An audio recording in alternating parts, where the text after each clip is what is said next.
My lord, the barrier totally glitched out a few moments ago. We hammered it with everything we had and almost broke through.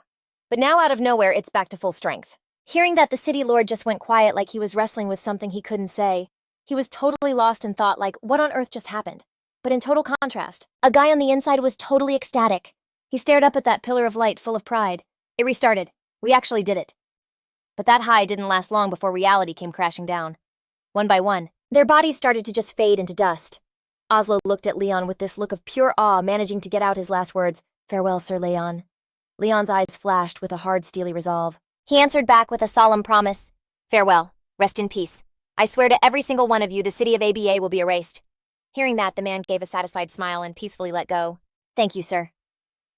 Meanwhile, Tanlek's group was completely livid. Alice was in total denial, screaming, "The magic circle restarted." Isabella looked like she couldn't hold back her rage for another second. She just let out a single question, "Why?" Then she mustered all her courage to get right in Leon's face. "Why did you have to take it this far? Do you have any idea what you're doing? You seriously want to just annihilate the city of ABA? There are hundreds of thousands of innocent people in that city. You want them all to die?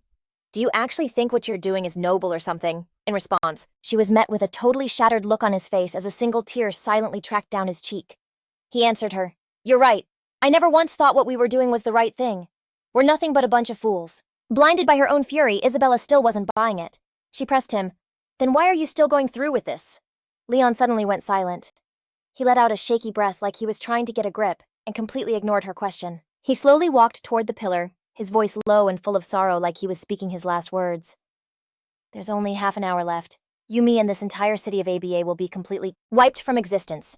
So before that moment hits, I'm going to tell you my story." A deep pain was written all over his face as he thought back. It's a really long story. Where do I even begin? Leon's memory snapped back to a scene of absolute chaos. Thick smoke and dust choked the sky, the aftermath of a seriously brutal battle. Everything around him was just a pile of rubble and ruins. The flag that once flew so proudly was now just a tattered mess. Oslo turned to Leighton, his voice laced with worry. "Captain, we're out of arrows and we only have enough food to last half a day." Leon looked like he had already made his decision. "Looks like the only way out is to punch through their circle. We can't die here. We have to get the enemy's intel back home." Hearing this, the man's expression just sank. "But Captain, what if it's true? What they said, that the kingdom has branded us all as traitors? Besides, Captain, can't you see there are bodies literally everywhere and the survivors are dropping from hunger and their injuries?" Oslo's voice was dripping with doubt. "We've been fighting the enemy to the death out here for 10 whole days, but we haven't seen a single sign of reinforcements. Actually, the guys in the squad have been whispering this rumor, that the reinforcements went dark because those old-school nobles at the top think our accomplishments are making them look bad. So, they're using this chance to get rid of the threat." Before he could finish, the soldier slammed the hilt of his sword on the ground in a fury, and the air instantly felt thick with tension. Leon immediately growled, cutting him off. "Shut your mouth, Oslo! Do you have any clue what you're saying? This is just a trick from the enemy to tear us apart. Can't you see that?"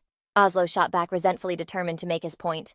But Leighton didn't give him a chance to explain, just roaring to drown him out. "That's enough." Another soldier stepped up beside Leighton, his eyes filled with trust. "We have always fought for the survival of the kingdom. I truly believe the kingdom would never turn its back on us." Hearing this, Leon didn't press the issue but announced loudly, "If any of you brothers want to jump ship to the enemy nation, I will totally understand. Just stay behind. I won't hold a single grudge. As for those of you who still trust me, get ready to break through this siege with me." That soldier immediately responded, with a look of pure determination. "I trust the captain. Let's break the siege together." Oslo hesitated for a second, but then he also spoke up bravely, "I trust the captain too." The moment he finished, everyone shouted as one, their absolute faith placed in Leighton. "Captain, we all trust you. Please lead us in breaking through their lines." Hearing those words, Leon's spirits soared, and he promised with steely resolve, "My brothers, thank you all. Don't worry, the kingdom will absolutely not abandon us." Without a moment's hesitation, everyone moved on Leon's command. "Entire squad, stay tight. Our objective is to break through." "Understood." 3 days later, outside Aba City, the air was strangely quiet. The silence was so deep you could almost hear the cicadas buzzing in the summer heat. Suddenly, a guard in the distance cried out in surprise when he spotted something. Leighton collapsed to his knees. His face lit up with pure joy as he stared at the path ahead. Even though his body was completely spent, he pressed his forehead to the familiar dirt of his homeland. "We're finally back!" But in that same moment, his subordinate suddenly screamed in terror, "Those look like our troops, look quick!" The next scene, however, was a dark prison with only Leon's desperate screams echoing off the walls. "Yo, I'm Leighton, captain of the kingdom's 9th squad. Let me out of here, I've got critical intel to report." He was totally fuming, gripping the bars so hard it looked like they might just snap. Out of nowhere, some sketchy dude walks up. The guy just ice cold tells Leon the kingdom's army. Just forget him, Leon. Starting now, you're a traitor to this nation. Get it, your wife's already been handled legally. And you get to see her again tomorrow. That's the price you pay for being a traitor. Leon just froze for a few seconds, like he couldn't even process what he just heard. Wait, Lisa. Why? How could this happen? He totally freaked and grabbed the guy's collar, screaming, I did not betray my country. Let me go. Give me back Lisa and Gwen. I am not a traitor. The guy just coldly peeled his hands off, took his sweet time fixing his clothes, and then said with a total sneer, This is why I can't stand you army guys. Then he cracked this evil grin. I know you're innocent, but who cares? The big shots want you gone, so you're gone. And what's more, your whole family has to go down in shame with you. And just like that, the dude turned to walk away, making sure to throw one last sarcastic jab over his shoulder. Well, guess that's everything. See you at the chopping block tomorrow, Mr. Captain. Then he was gone, completely ignoring Leon's gut-wrenching screams. Get back here, I didn't betray anyone. Get back here. He just collapsed onto the cold floor, totally broken and sobbing his heart out. No, I didn't. A weird noise made the guard jump, but before he could even blink, a sharp spear point shot right through his neck. Blood went everywhere, and the cell key found a new owner real quick. The cell door creaked open, and there they were, Leon's most trusted guys. Captain, we're here to bust you out. We just broke out of the cell next door. Those scumbags really did it. They labeled us all traitors. Leon was just sitting in a dark corner, totally zoned out like the life had been drained from him. He just mumbled, I'm not going. Feeling his complete despair, they started panicking. Captain, the royal soldiers are swarming this place looking for us. A shout echoed from down the hall. Sounds like they're over here. Search this whole area. One of the guys gritted his teeth. Crap, they're already on our tail. The crew instantly split up, knowing it'd be almost impossible to escape the army's trap. One of them made the call. You guys take the captain and get out of here. We'll stay back and hold him off. Trust us, we swear on our lives we'll get the captain out safe. They pushed the others to hurry while the stay-behind crew got ready for a fight they might not walk away from. Right in the middle of a packed city square, Leon's name was getting dragged through the mud. The guy who was once a war hero, the absolute pride of the Nolan Kingdom, was now being accused of stabbing everyone in the back, of teaming up with enemies, selling military secrets, and sending tons of loyal soldiers to die for nothing. Some official was just shouting out the charges for everyone to hear. Yesterday, the traitor Leon and his crew snuck into Abba City planning to stir up some major trouble, but lucky for us, they were found and caught just in time by our brave and quick-thinking city defense force. Every single eye was glued to the condemned men. But last night, Leon's gang, refusing to stay locked up, straight up murdered our guards to escape. Even though the defense force moved fast and caught 3 of them, their ringleader Leon got away. So now, by the laws of the kingdom, we're going to execute these 3 criminals. Do it now. Someone pulled the lever and the rope snapped tight around their necks. It was a messed up, painful end for everyone to see. Hiding in the crowd, one of Leon's guys, totally disguised, blending in with the cheering crowd, was trying not to lose it. Damn it. How can these clueless idiots be cheering for this? What do they even know? Oslo whispered urgently to Leon. Leon, the city gates have got to be open by now. We need to bounce like right now. It's not safe anymore. But hearing Oslo's panic, he just said cold as ice. You guys go.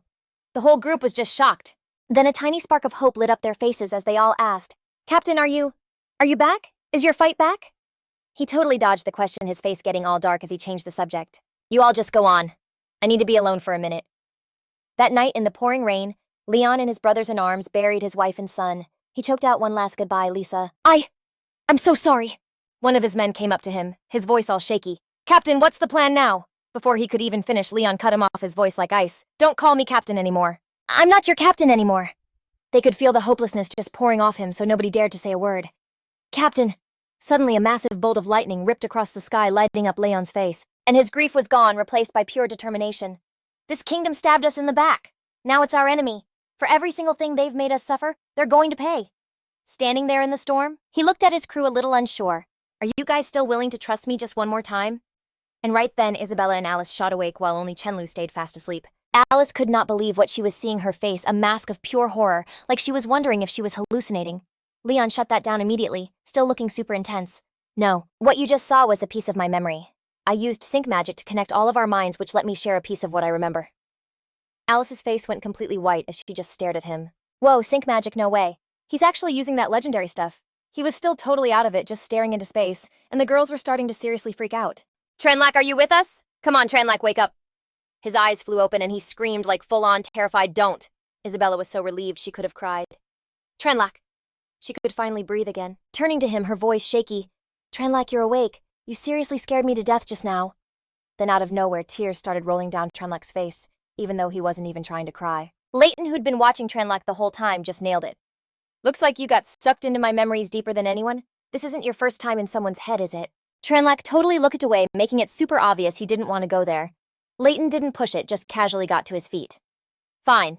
And not like I care about your secrets anyway. It's all about to be over. While he said that, Tranlac was rushing to untie Isabella. Leighton got this super intense look on his face as he stared up, checking out that old city column. Before I joined the army, I was a guard here for a while, right here in Abba City. He totally got lost in some dark memory. And that's when I found out about this magic circle. It's why after I decided to get my revenge on the kingdom, I brought them all here. Man, things got crazy busy then. We found a ton of old records in this secret room underground, and we spent forever going through them. Because of those old books, we figured out a bunch of ancient magic formations, how to control this circle, and like its whole backstory. He was picturing all the crazy old symbols. Thousands of years ago, a massive war broke out between the ancient people. The folks in Abba City were about to lose big time. So they built this insane self-destruct magic circle, basically turning their home into a death trap, just so they could take their enemies down with them. And right now, it feels like we're right back at that do-or-die moment. Leighton's voice dropped low. The old records never said how it ended for them. Did they win? Were they totally wiped out? We have no idea. The only thing we know for sure is that since the day it was made, this magic circle has never, not even once, been turned on. He looked totally powerful standing next to that giant column. Once it's activated, in a split second, this circle will unleash a crazy amount of magical energy, wiping out every living thing in all of Abba City. Leighton gripped the blade in his hand even tighter. His voice was ice cold. It won't hurt. In just 1 second, everyone will be set free. Alice desperately tried to stop him to make him see reason. Wait. I get that you've been through some serious pain, but you can't just sacrifice all the innocent people in this city for your revenge. He just gave her this calm, cold smirk. You understand that's a joke. Sometimes I don't even get myself. Something clicked in Trenlac's head and he growled, "It's no use." He looked so sad, like he was hiding some really deep feeling. He started explaining that his real enemy wasn't just the kingdom or the nobles, but also all the clueless people who cheered when his friends were led out to be executed. To him, every single one of them was guilty. Leighton looked at him like he totally got it and said softly, "It looks like you're in way too deep." His hand reached out, almost gently touching the floating orb before he just shoved it right through the thin outer layer, making direct contact with the liquid energy inside. The whole forest lit up in the middle of the night as this insane wave of magic blasted out from the orb. The ground started shaking like crazy, forcing the mages to brace themselves, and Vice Captain Elton's face went completely white with terror. "We're done for." He activated the magic circle. At the exact same time, Brittany, who was totally lost in her notes, jumped and ran to the window looking super worried. The glass suddenly cracked and then just exploded. An earthquake, she thought for a second. But she knew right away, no, this is a magic tremor, and it was terrifyingly strong. Meanwhile, Chen Luo and the others could only stare up in total horror as the magic circle lit up above them, completely and utterly terrified. Isabella looked down, her voice full of regret. "I couldn't stop it in the end. I'm so sorry. I dragged you all into this, again." She looked at him and forced a smile. "Hey, Chen Luo, about you and me. The truth is..." But before she could finish, he cut her off, his voice firm. "Don't, Isabella. Not now." His eyes were burning with pure determination. "Wait until I'm done with this guy. Then you can tell me anything." She was just stunned, like she couldn't even process his sudden confidence. Meanwhile, Leighton stood there all alone, looking totally tragic, still thinking about his dead friends even now. "Oslo HL, my brothers. Look, our rage is finally going to burn this whole kingdom to the ground." Without even hesitating, he screamed, "Magic circle activate!" But in that exact same second, a punch Chen Luo had been saving for the perfect moment slammed right into Leighton's face, totally blindsiding him. That hit was insane, sending him flying and knocking him out flat. Isabella and Alice just stared, completely shook, and gasped. "Chen Luo." For a split second, you could see the sadness in his determined eyes. "I'm sorry, but I gotta stop you." At the same time, that massive jade-green energy ball was still pulsing, swallowing up the whole city of Abba and blasting out a shockwave that had everyone totally terrified. But then, just as it was getting bigger and bigger, it just froze. Andre and the crew, still looking like they'd seen a ghost, were like, "No way, it stopped." The guards were still shaking, sweating bullets. "Dude, I seriously thought that was it for us." Otter Gravis tried and keep a straight face, but you could totally see the fear he was hiding. Just then, Vice Captain Elton looked up, shocked to see Miss Brittany running over. "What are you doing here?" Ignoring his surprised face, Miss Brittany rushed right up to him, looking super worried. "I felt this crazy powerful magic spike from the back mountain. My students are still in there. Are the kids okay?" Vice Captain Elton quickly tried to chill her out. "All students were ordered to evacuate and get home safe. You're not with the Mage Association, and this area is super dangerous right now, so you really need to get out of here." Miss Brittany frowned, not buying it for a second. "Evacuated, but Blair and Isabella aren't back yet." And then, it hit her like a ton of bricks and she freaked out. "Wait, that's not right. There are at least 2 students who never came out. Blair and Isabella, they're still in there." Vice Captain Elton's brow furrowed. "Isabella, you mean the City Lord's daughter?" Hearing that, the city lord of Abba's stomach just dropped. Isabella, my baby girl is still in there. Suddenly his mind was flooded with memories of his little girl. He could see her clear as day, a little kid cuddled up in his arms with her cute chubby face and big sparkly eyes. The little girl had babbled, "Daddy, when I grow up, I want to be in the city guard." He'd chuckled and asked her gently, "And why's that?" The little girl balled up her fists, her whole body practically glowing, and declared, "Because I'm a Gravis, I have to protect you and the city of Abba too." Otter Gravis just beamed with pride, his voice full of love as he pulled his precious daughter into a huge hug. "My little girl wants to protect her old dad, huh?" But just like that, the sweet memory vanished, snapping him back to reality. And it all clicked. He whispered to himself, "Isabella, are you in there fighting for our city too?" Meanwhile, inside that crazy ball of light, Leon was struggling to stay on his feet, yelling in total disbelief, "How did you break free?" He gritted his teeth, totally mad at himself for messing up. "I was so focused on firing up the magic circle, I didn't even see him creeping up on me. I got way too cocky." Bray's expression was ice cold as he shot back. "You can go ask the city guard you took down for that answer." His mind flashed back to when he was traveling with that soldier Ethan. When Ethan handed him a small dagger, Bray was like, "For real." But the soldier Ethan just explained, "Just take it, man. It's kinda our thing in the city guard. We always keep a hidden blade on us, just in case." As Ethan started to walk away, Bray called out worried, "Wait, you gave it to me. What about you?" Ethan looked back with this super confident grin and gave him a thumbs up. "Don't sweat it, I'm quick on my feet. It's way more useful with you." The memory faded and Bray's face hardened. As he glanced at the fallen soldier, a spear sticking right through him, blood staining the ground red. Leon just smirked, his voice dripping with sarcasm. "Oh right, I forgot about your city guard's proud tradition." What a hero. He used his spear to push himself up his eyes like daggers. "So even after seeing my memories, you're still choosing to fight me seriously?" Bray balled his fists, getting into a fighting stance. His voice was solid as a rock. "Yeah." Leon gripped his dark staff, his pupils shrinking as a killer vibe just poured off him. "Looks like we both have things we're not willing to back down on. I take back what I said. You're actually a worthy opponent. Enough talk. Let's let this fight decide who's right." And with that, he threw his scepter into the air, and this massive fireball started forming, lighting up the whole sky. "Oh, elements of fire, hear my call and come to me now." Isabella and Alice screamed, totally freaked out. "Bray, watch out, that's a huge area of effect spell." Even though he was all banged up, Bray was super calm. "Don't worry, I got this." Inside that blinding golden light that looked like it could burn up anything, Leon roared, "Fire dance jutsu." A ton of fireballs shot straight at Bray, ready to totally engulf him. But then, boom, a blue barrier popped up and wrapped all around him. The insane wall of fire was completely stopped, not even singeing him, before it just fizzled out and disappeared. Isabella and Alice let out a huge sigh of relief. He thought to himself, "Called it. Even fire magic needs oxygen to burn. All I had to do was suck the air out from around me and any fire spell is basically useless." Seeing this, Leon's eyes went wide, filled with a mix of shock and total fear. The magic just poofed. Gone. Did he seriously just hijack the elements? No way. His power level isn't even close to that high. So what the heck just happened? Then he looked over, and what he saw was something Leon would have sworn was impossible. Hit with the blowback from his own spell, Leon's face twisted in horror, knowing he wasn't seeing things this time. That dude was slinging spells with no chance, no hand signs, nothing. And while Leon was totally frozen bug-eyed with fear, Brian was already on him, throwing a crazy fast punch that Leon had zero time to block. "Guess you're not much of a brawler, huh?" Without even flinching, Brian slammed a nasty punch right into Leon's face, totally messing it up, sending teeth flying and launching him backward. The staff went flying and Brian's eyes locked right on it. He bolted forward to grab the weapon, not giving him a single second to make a comeback. Brian snatched the staff, but right away something felt off. This magic staff. Hold on, it's still buzzing with magic. Leon slowly pulled himself up, a smug grin plastered on his face. "You're so easy to read. My blade's been chilling inside this staff the whole time. Gotta admit, I'm surprised you even lasted this long." The blade flashed, and with Brian still shook, Leon went for it, lunging in and slicing his arm wide open. Holding the now bloody sword, Leon just watched ice cold, as Brian collapsed to his knees, grabbing his arm and groaning in pain. He totally ground his boot into Brian's wound, gloating, "You're full of surprises, kid, I'll give you that. And not only do you have some weird power I can't figure out, but you learn crazy fast. Too bad you hesitated when it mattered. You had a clear shot to take me out." Leon raised his sword, powering up for one last strike aimed right at Brian. He couldn't resist one last taunt. "In a real fight, taking out your enemy is the ultimate sign of respect." Brian just gritted his teeth, feeling totally hopeless. "Is this really how I go out?"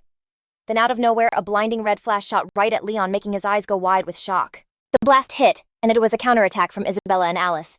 A Kravitz never runs from a fight. Using his own bleeding hand, Brian quickly sketched out a magic seal, praying this would turn things around. "Awesome timing, Isabella, Alice. Let's go all in, air depletion." Leon gritted his teeth, not believing it. Then his eyes blew wide with pure terror. His sword just slipped out of his hand and clattered on the floor. Leon's hand shot up to his throat, shaking like a leaf. His face went ghost white. He couldn't talk, couldn't even breathe. What did he do? He choked out a few nasty coughs and then just crumpled to the ground. Brian raised his hand, a blue light glowing his eyes, dead serious as he looked down at the dying Leon. Sorry, Leon. You were right about one thing. Finishing the fight is the only way to show respect. Leon's whole body was shaking, sweat just pouring off him. He whispered, totally wrecked, how could I lose? Fueled by a desperate need to live, Leon still tried to drag himself forward, even though he knew it was over. I failed. Finally, Leon couldn't fight it anymore and just collapsed. Isabella and Alice ran over to Brian, totally worried. Brian, your arm. How bad is it? Holding his arm, he tried to play it cool for them. I'm good. Seriously, you guys saved my skin back there. The giant glowing orb started to flicker and shrink. It kept getting smaller and smaller, like it was about to vanish, and everyone was staring at it. No one had a clue what was going on. Then Alice suddenly piped up. Looks like after it juices up for a while. If the circle doesn't get the go signal, it just powers down on its own. Isabella totally lit up. Wait, does that mean we did it? She ran right over and gave Brian a huge, excited hug. This is insane. We actually did it. We saved Abba City. All Brian could do was yelp in pain. Ow, ow, ow. My arm, please stop shaking me. But right then, this huge earth-shaking sound ripped through the air, and chunks of the ceiling started cracking and falling all around us. That's when Alice looked like she remembered something super important, blurting out, oh, I totally forgot to mention a lot of these magic circles are designed to self-destruct after they shut down so enemies can't use them. Isabella's face scrunched up. Self-destruct? What are you talking about? Alice said, staring up at the crumbling ceiling, her voice full of panic. I think this whole place, the circle, the tunnel, everything is about to come down on our heads. And right on cue, a massive boulder came crashing down. Chen Luo was the first one to move. He yelled over everyone's shocked gasps. Run! He screamed, totally panicked and frustrated. This is not the time for a science lesson. We need to book it like now. Right after he said that, there was a sick cracking sound as the main pillar just snapped in half. Chen Luo knew they were out of time. He took one last heartbreaking look back at Ethan, his friend, just lying there on the cold floor. He gritted his teeth and whispered, Goodbye, Ethan. Goodbye, Leon. Meanwhile, that huge green energy bubble around Abba City started to fade away. The people outside saw it happening and started cheering, totally shocked and psyched. The barrier's down! Seeing her chance, a figure shot forward fast as lightning. It was Miss Brittany. She was making a break for it, trying to get to her student. Vice Guildmaster Elton breathed a sigh of relief, a small smile on his face. Man, Miss Brittany really can't wait for anything. And right then, the Lord of ABA City, Austin Graves, boomed an order to the whole army. The barrier's down. All units get ready to move into the back mountain of Street Donudis Academy, take down the rebels and save our students and citizens. The whole army roared back, Yes, sir! But then his eyes drifted toward ABA City, his face showing a flash of a dad's worry. Isabella, my girl, you better come back safe. Meanwhile, back in the tunnel, huge boulders were still raining down, making the three of them run for their lives. Chen Luo, Isabella, and Alice looked up totally exhausted. Isabella's face scrunched up as she yelled, This is so not good! The whole thing's coming down! Get back! The tunnel shook like crazy, throwing dirt and rocks everywhere, making Isabella and Alice choke and cough. In the super thick dust cloud. They'd never been in a disaster this scary before, and you could totally see the fear on their faces. The exit's about to be blocked. We have to go now. Through the dust, Chen Luo stumbled out. He was limping, one hand pressed against a wound. When they saw him, the girls freaked out and called his name. Isabella ran to him, putting a hand on his shoulder, her voice totally laced with worry. Did a rock hit you? He tried to play it cool, hiding the pain. I'm good. My shoulder's just a little sore, that's all. Alice stared with total despair at the pile of rocks that had just caved in, her voice barely a whisper. This whole place is gonna collapse. We're trapped. All three of them just crumpled to the ground, completely wiped. Chen Luo frowned, his mind racing. This part of the tunnel didn't collapse as bad as the others. Maybe we can blast our way out with magic. But Isabella shot that idea down instantly. That's pointless. Do you have any idea how many fireballs it would take to get through that? We're way too drained for that. The pile of rubble was now a solid wall, boxing them in completely. But Chen Luo stepped forward anyway, his eyes blazing with determination. I've got a plan. You two know the fire shield spell, right? In a sec. I need you to cast it with everything you've got. Both girls nodded. Okay. Right away, Chen Luo pushed his hands out one over the other, and a small ball of light formed between his palms, starting to suck in all the air around it. Chen Luo calculated in his head. The oxygen concentration in here is somewhere between 4% and 75.6%. If that hits fire, instant explosion. As soon as he finished the thought, he shot out a purple fireball, and a massive world-shaking explosion went off, totally blasting away the wall of dirt and rock. Just in time, the girls on either side of him had thrown up their protective shields. The rock wall that was blocking their way was just gone. Chen Luo let out a whoop. It actually worked. Isabella was still completely stunned. How in the world did he do that? Is Chen Luo already an archmage? No way. Up ahead, they could see a faint glimmer of light from outside. One by one, the three of them scrambled out of the busted-up tunnel. Alice was panting hard. We're finally out! Right behind her, Isabella was struggling to keep up with Chen Luo gasping for air. It was obvious they were all running on empty. From up on the ledge, Isabella reached a hand down to him, her voice shaky. "Brian, are you okay?" Brian panted back. "Don't worry, I'm fine." But blood was still pouring from his wound. He winced, totally exhausted. "Just like I figured. I can't go any further. This is it for me." He used the very last of his energy to pull himself up, but his hand slipped and he started to fall. Seeing him go down, the two girls on the cliff screamed in terror, "Brian!" In total despair, Brian thought, is this really it? Is this how I go out? Then just as everything started to go fuzzy, a hand grabbed onto his and held on tight. Through the blur, Brian could just make out Brittany's silhouette.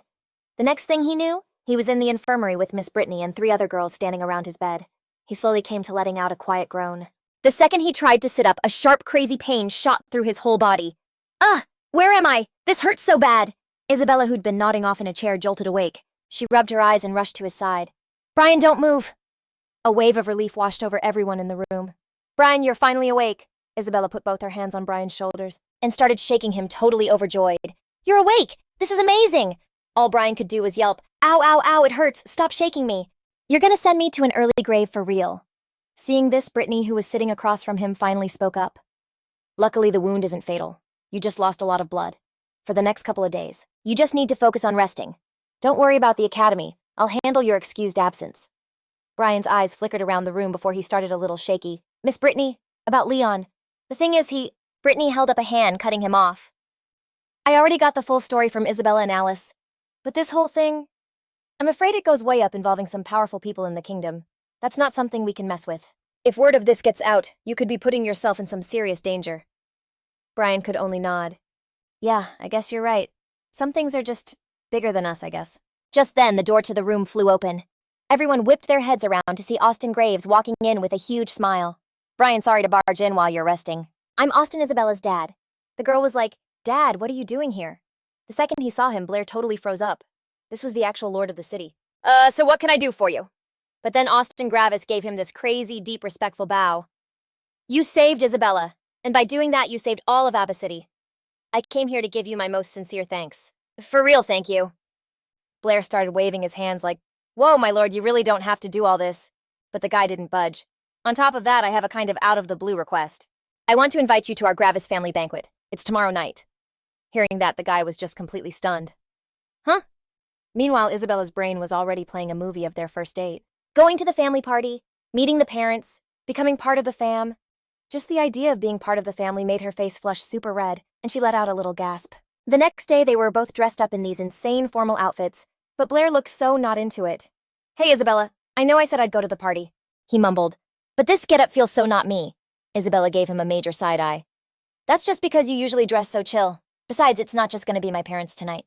All the VIPs and reps from the city's big-shot families are going to be there, too." Blair was totally shocked.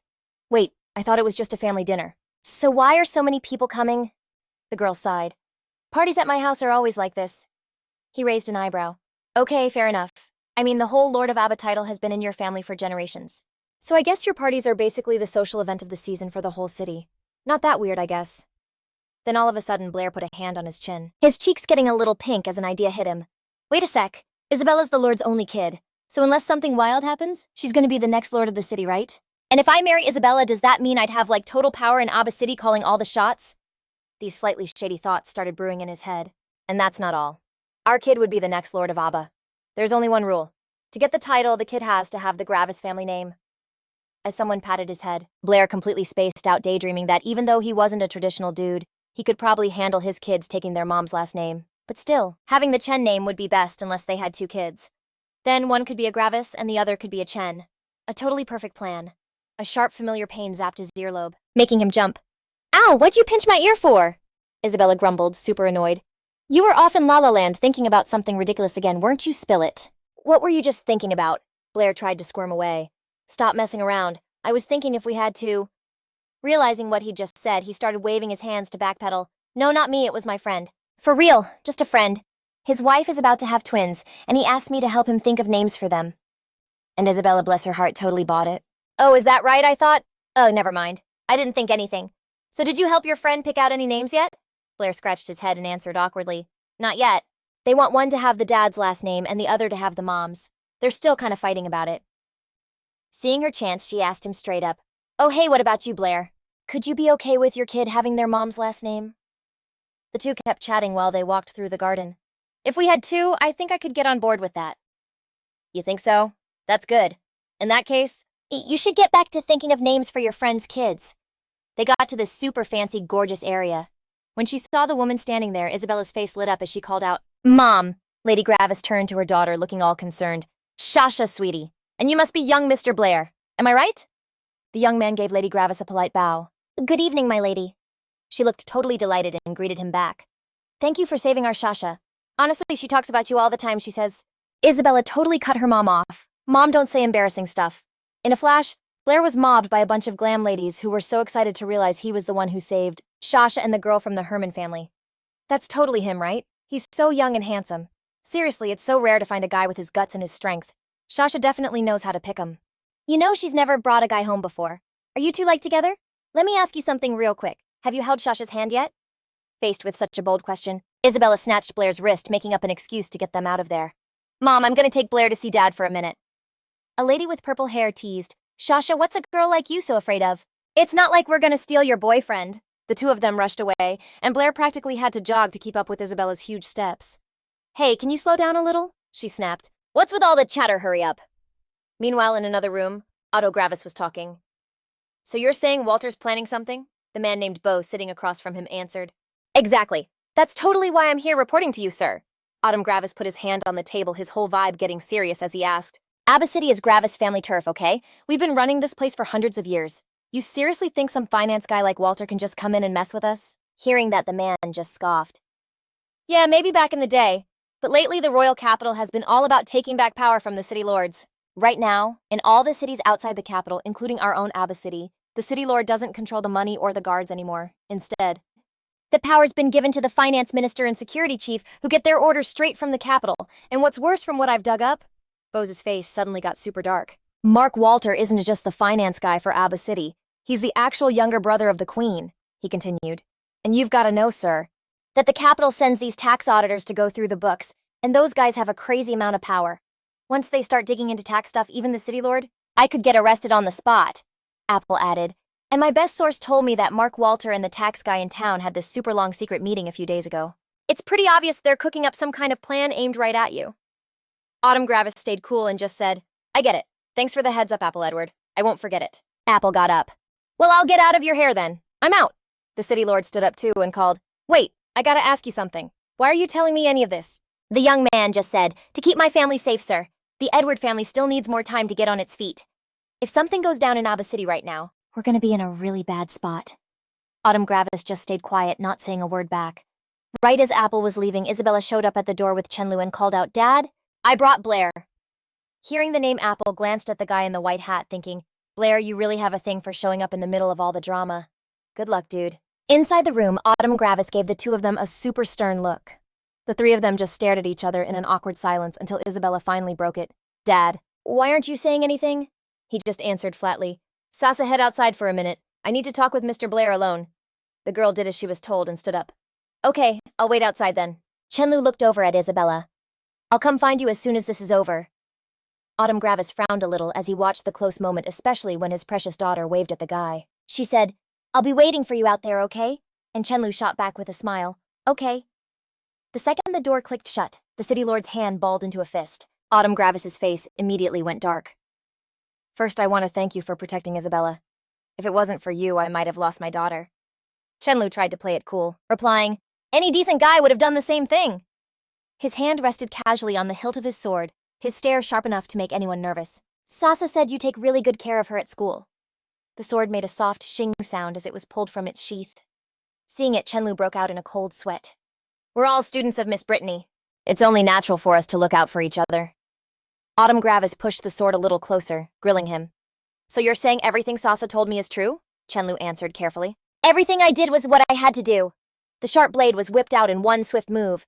Then Autumn Gravis growled, his eyes blazing with anger. "She said when she was all delirious that you kissed her. I hugged her and even hurt her. Is that true too?" Chen Luo was floored. "When did I kiss her?" he roared. "So you're admitting you hugged her and mistreated her then?" The young man's expression slowly calmed down. Sir, did you really call me here just to ask me about this? Hearing that response, Autumn Gravis was actually taken aback. Then he put his sword away and praised him, a hint of a smile on his face. You're the first kid who's ever dared to talk to me with that kind of attitude. I was just messing with you. Sasa's my only daughter. No hard feelings, Mr. Blair. Autumn Gravis held out his hand, his voice totally sincere now. From now on, I'm going to need you to look after Sasa. The two of them shook hands, a silent deal passing between them. Autumn Gravis leaned in close to Chen Luo's ear and whispered, "By the way, our little chat today." The young man cut him off quickly. "I get it. I promise Isabella won't hear a single word about it."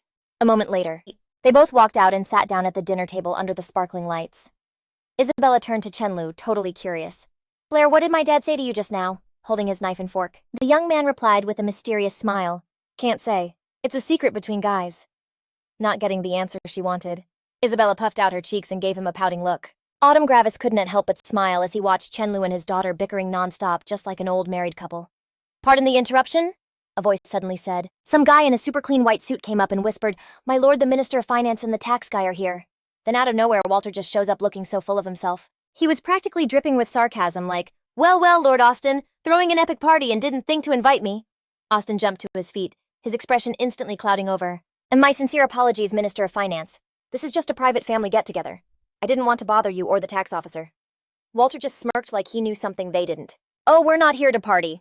The tax officer and I were just talking about something involving you, City Lord." Sega, the guy behind him, immediately jumped in. "That's right, Marquis.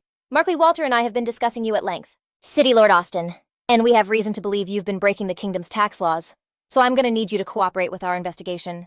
The look on Austin Gravis's face went dark. "Tax officer, can you at least let me wrap up this party first?" Sega just sneered.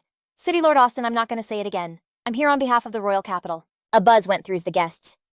"What is happening?" people whispered. "He's an official all the way from the royal capital." Without even thinking, Isabella's trembling hand landed on Chen Luo's leg, her whole body shaking with a fear you couldn't see. The party, once so loud, went dead silent. The tension was so thick you could cut it with a knife. Everyone started clustering together, whispering nervously, while Walter shot the city lord this totally smug look-at-me-win glare. "Lord Austin, let me give you some friendly advice, colleague to colleague. Don't make a scene in front of everybody. Your best bet is to just go along with the investigation." Austin Gravis's face went white with fury, his eyes totally bloodshot. He was clenching his fists so hard you could see the veins popping, and his voice was low and tight with rage. Lady Gravis quickly stepped in, smoothly taking control of the situation. "My apologies, everyone, but it looks like we have to cut the party short tonight. My husband has something urgent to deal with. We hope to see you all again soon." Chen Luo turned to Isabella, the worry plain on his face. "Isabella, let's get out of here." She just pressed her lips into a thin line, totally silent. He'd never ever seen her look so rattled and lost before. It was a side of her he didn't recognize at all. Suddenly, Chen Luo glanced back and spotted Calvin and Brady. What were they doing here? Above them, the sky was turning a deep bruised purple, and the air felt like it had dropped a few degrees. Isabella rushed down the hall, practically dragging Chen Luo with her. He asked, his voice full of concern, "Isabella, are you okay?" "That's a tax officer from the royal capital," she said, her voice trembling with anxiety. "My dad is in real trouble this time." Whispers from the crowd started to float over to them. "One wrong move and he'll lose his title. They'll investigate him, and then he'll get tossed in the dungeons. That Walter guy only gets away with this stuff in Alba City because he's the queen's little brother, making a total mess of the tax system." The gossip was getting more intense. "The city lord has totally butted heads with him over this before, but I can't believe he'd actually show up here and try to humiliate him in public. Seriously, everyone in Alba City knows Walter completely ignores the city lord when it comes to taxes. It's so obvious that tax officer was paid off to frame him." Two women nearby chimed in, their faces etched with worry. "I can't believe this. The Gravis family has always been the backbone of Alba City, and now this happens." The hand Isabella had on Chen Luo's was shaking like crazy. It hurt to see, and when he turned to look at her, her eyes were wide with shock as silent tears just streamed down her face. He completely froze, having no idea what to do, and just managed to stammer out, "Isabella, are you okay?" But before he could even finish, she suddenly buried her face in his chest. She went totally limp against him, like all the strength had just drained out of her. A choked sob cut through the silence. "My dad. What am I going to do?" A cold, hard look flashed in Chen Luo's eyes, but his touch stayed unbelievably gentle. He gently stroked her hair, trying to calm her down. "Don't worry, Isabella." As he watched her tears fall and hit the cold ground, he made a silent promise to himself. "I swear I won't let anything happen to your dad." Night started to creep in, and everything got quiet except for Calvin and Brady, who were sitting nearby, deep in conversation. Chen Luo hurried over to them, his eyes locked on the two of them as he called out, "Guildmaster Calvin, Guildmaster Brady?" They both turned, looking at him with total curiosity. Guildmaster Calvin asked, "Your Excellency Blair, what are you doing here?" Chen Luo stopped catching his breath and managed to get out, The city lord. He's my friend's dad. Hearing that, it was like a light bulb went off for the guy. Oh, that's right. I almost forgot. Lady Isabella is your friend. Brady, who was standing behind him, smiled warmly too. So you're the famous Blair. The one who helped out Alba City. It's a real honor to meet you. Chen Luo's expression didn't change as he cut right to the chase. Guildmaster Calvin, Guildmaster Brady, what are you two doing here with that tax officer? Calvin didn't hesitate to explain. That tax officer, he's actually a vice president from the main headquarters of the Mathematics Association. For local branches like us, are required to work with them on this whole tax investigation. As for Guildmaster Brady, making sure the tax guy is safe is basically the job of the local magic association. So duh, he's gotta be here. Tranlak's face scrunched up, totally confused. If it's a tax thing, shouldn't they be talking to the Minister of Finance? Why are they all up in the city lord's business? Calvin shot back with a super serious look. Yeah, the finance minister is in charge of the treasury, but he still works for the city lord. All the tax policies in Abba City come straight from City Lord Austin himself. So it only makes sense that... He cut him off super fast, his eyes getting sharp. Guildmaster Calvin, do you for real believe that? Calvin looked totally shook. Your Excellency Blair, we're just scholars, dude, not tax agents. We seriously can't get involved in kingdom politics. Tranlak sighed, his tone was like, yeah, I get it. I understand you're in a tough spot. BTW, not too long ago, some guy named Tranlak solved every single problem for the Mathematics Association and even registered a brand new type of magic. Ring a bell. You guys remember that? Guildmaster Calvin's face totally lit up, and he answered all hyped, OMG, of course I remember. Tranlak is literally the god of mathematics now. A title the whole continent recognizes. I'm kinda shocked you've heard about his epic move, Your Excellency Blair. Right then, Brady, who was standing in the back, hesitantly spoke up. Hold up a sec. He frowned, his voice dripping with suspicion. The new magic Tranlak registered with us hasn't even been made public. How in the world would you know about that? Faced with the question, Tranlak just calmly admitted, because I asterisk am asterisk Tranlak. Both Calvin and Brady were so stunned their jaws literally hit the floor. A plot twist they never ever saw coming. Calvin stammered. Your Excellency Blair, this joke is not funny. He just smiled confidently and started listing the receipts. That time I solved 23 problems in total. The prize money should have been 535 gold coins. But since it was our first collab, I let the weird amount slide and just took an even 530 gold coins. As for the composite magic, it's basically just a mashup between a water ball spell and the fireball spell. If you two are still doubting me, I can prove it right here, right now. Hearing this, Calvin was completely floored, then suddenly dropped to his knees.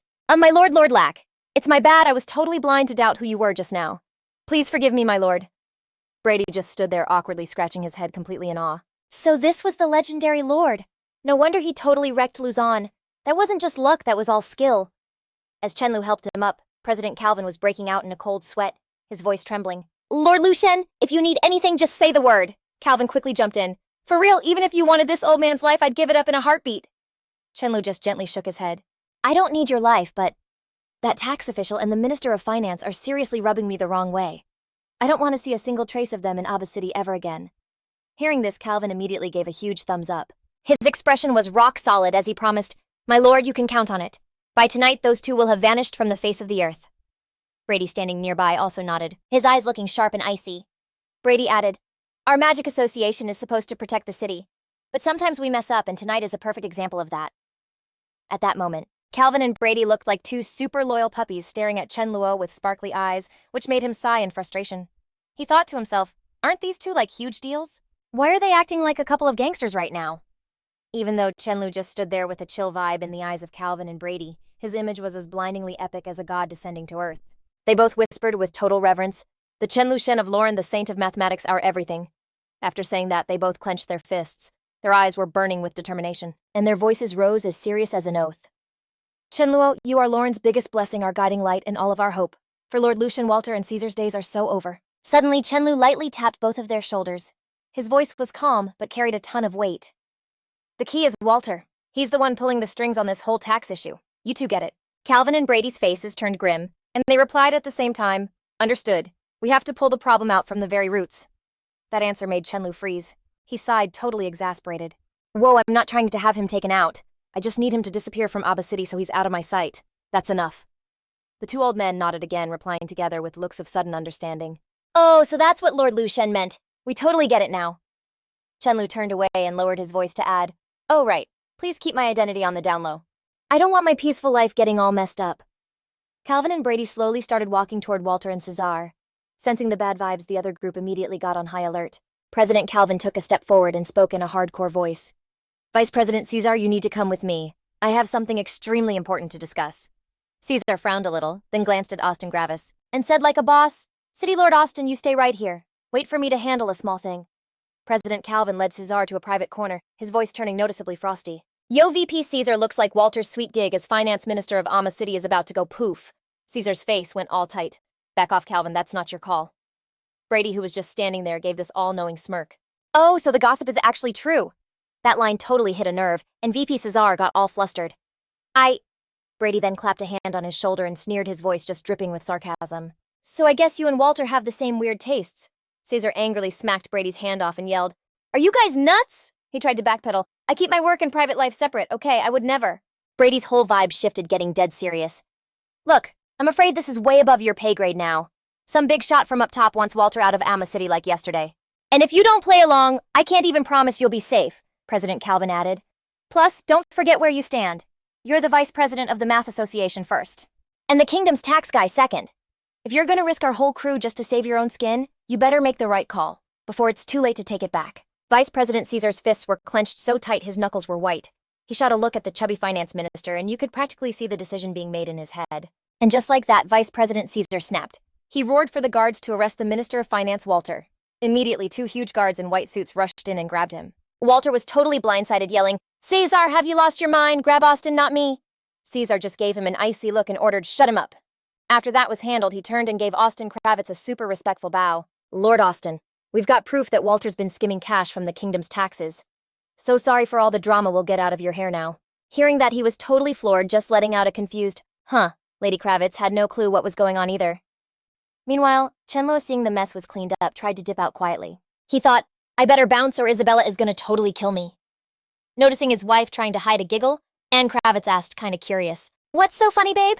She held up 2 glasses of wine and teased, You still don't get it, do you? They clinked their glasses, and she couldn't help but say that Brian is seriously such a great kid. Under this magical crescent moon, Anne Kravitz and his wife gave each other a super sweet look as a drop of wine fell mixing with some sparkly gold petals. Over in another corner, Isabella was sitting all by herself on a chair, totally bummed out and whispering Brian's name. Lost in her own world, she suddenly felt a warm hand gently rest on her head. She looked up completely surprised to see Chen Luo standing there giving her this super kind, comforting look. Isabella pulled herself together real fast, wiped a tear from her face, and asked Chen Luo, totally confused, What are you doing here? My parents, are they okay? Chen Luo ran a hand through his hair, totally avoiding eye contact, and said, It's pretty much handled. I had a friend pull some strings. And the tax people came and got Walter. Isabella just stared at him with a blank expression, only managing to say, Chen Luo just shrugged like it was no big deal. Looks like the finance minister spot in Ama City is officially open. Isabella, still in total shock, stammered, But how I thought the tax guy and Walter were like a team. Chen Luo gave her a little smirk and said all mysteriously, Maybe it's because my friend outranks the tax guy. Isabella's eyes went wide and she stared at Chen Luo with a mix of suspicion and major curiosity. This friend you're talking about, could it be... Chen Luo quickly put a finger to his lips to shush her. Shh, you're being way too nosy. Catching Chen Luo off guard, Isabella totally went for it, squeezing his hand and planting a quick kiss on his cheek. Blushing like crazy, she turned and bolted, but not before looking back and telling him, Come on, the party's not over yet. We gotta get back. The party lights were sparkling again, and the whole vibe picked right back up. All the girls and fancy ladies were gossiping up a storm, and in a hidden corner, 2 guys were arguing really loudly. Lord Austin totally won the bet. Now pay up. Hey, you knew this was gonna happen, didn't you? No way. They started wrestling over the bag of betting money, and shiny gold coins went flying everywhere. One of them rolled right across the floor just as Isabella was rushing back to the party. Chen Luo yelled from behind her, Isabella, slow down. But it was too late. She wasn't looking and stepped right on that shiny rolling gold coin. She immediately lost her footing and started to fall backward. The whole thing made Chen Luo, who was right there, just freeze with his eyes wide and his jaw on the floor. He frantically lunged forward to try and catch her. Isabella let out a panicked, Ah! Which just made Chen Luo freak out even more. He reached for her, but all he managed to grab was a piece of her dress strap. All the color drained from Chen Luo's face as he just stood there holding the piece of fabric, and stammered, I'm so sorry. Hearing their daughter's shriek, the city lord and his wife came running. They found their daughter on the floor looking totally miserable with red, teary eyes, clutching her dress to her chest. Isabella burst into tears, yelling at Chen Luo, You are so not a gentleman.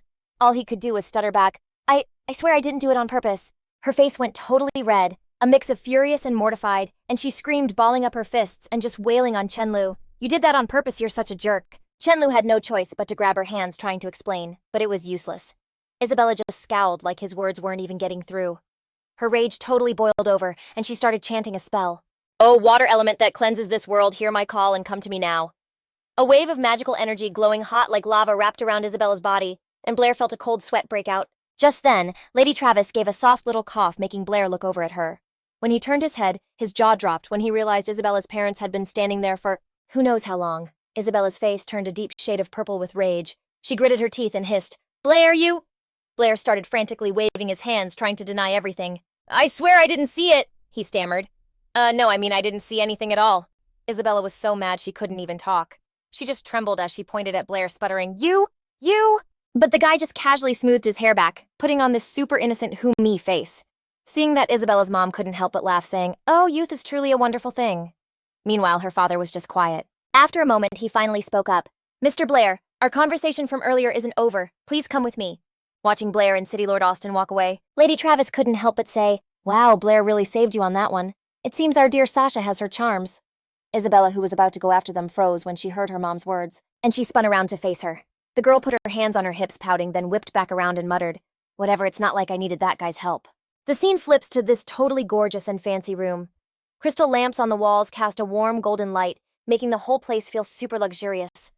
City Lord Austin Gravis already had 2 wine glasses and a nice bottle of wine waiting. He looked Blair straight in the eye and said, "Tonight's whole situation was not what I expected, Mr. Blair.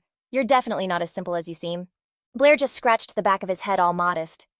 "I guess you noticed, my lord, but it's not as complicated as you think. It's just that Presidents Calvin and Brady owed me a favor, and this was a good time for them to pay it back." This explanation just made Austin Gravis even more suspicious. A favor so big that it would make someone like Caesar take notice. This was clearly no small IOU. Blair quickly changed the subject. "It's my honor to protect Isabella. As for that finance minister, for the past 3 months, he's been changing the tax policy for Amma City all by himself, which made the price of meat shoot up by 4 times. An act like that is just unforgivable." As he spoke, he reached out and took the glass of wine from the city lord. He narrowed his eyes, asking, "Is that the only reason?" Blair answered with a dead serious look on his face. "My lord, if the price of pork has already gone through the roof, it's not hard to imagine how much the prices of everything in Amma City are going to jump. Taxes hit people's ability to live right where it hurts. Letting the finance minister line his pockets like this is no different from throwing the citizens into total misery." He continued gently swirling the wine in his glass.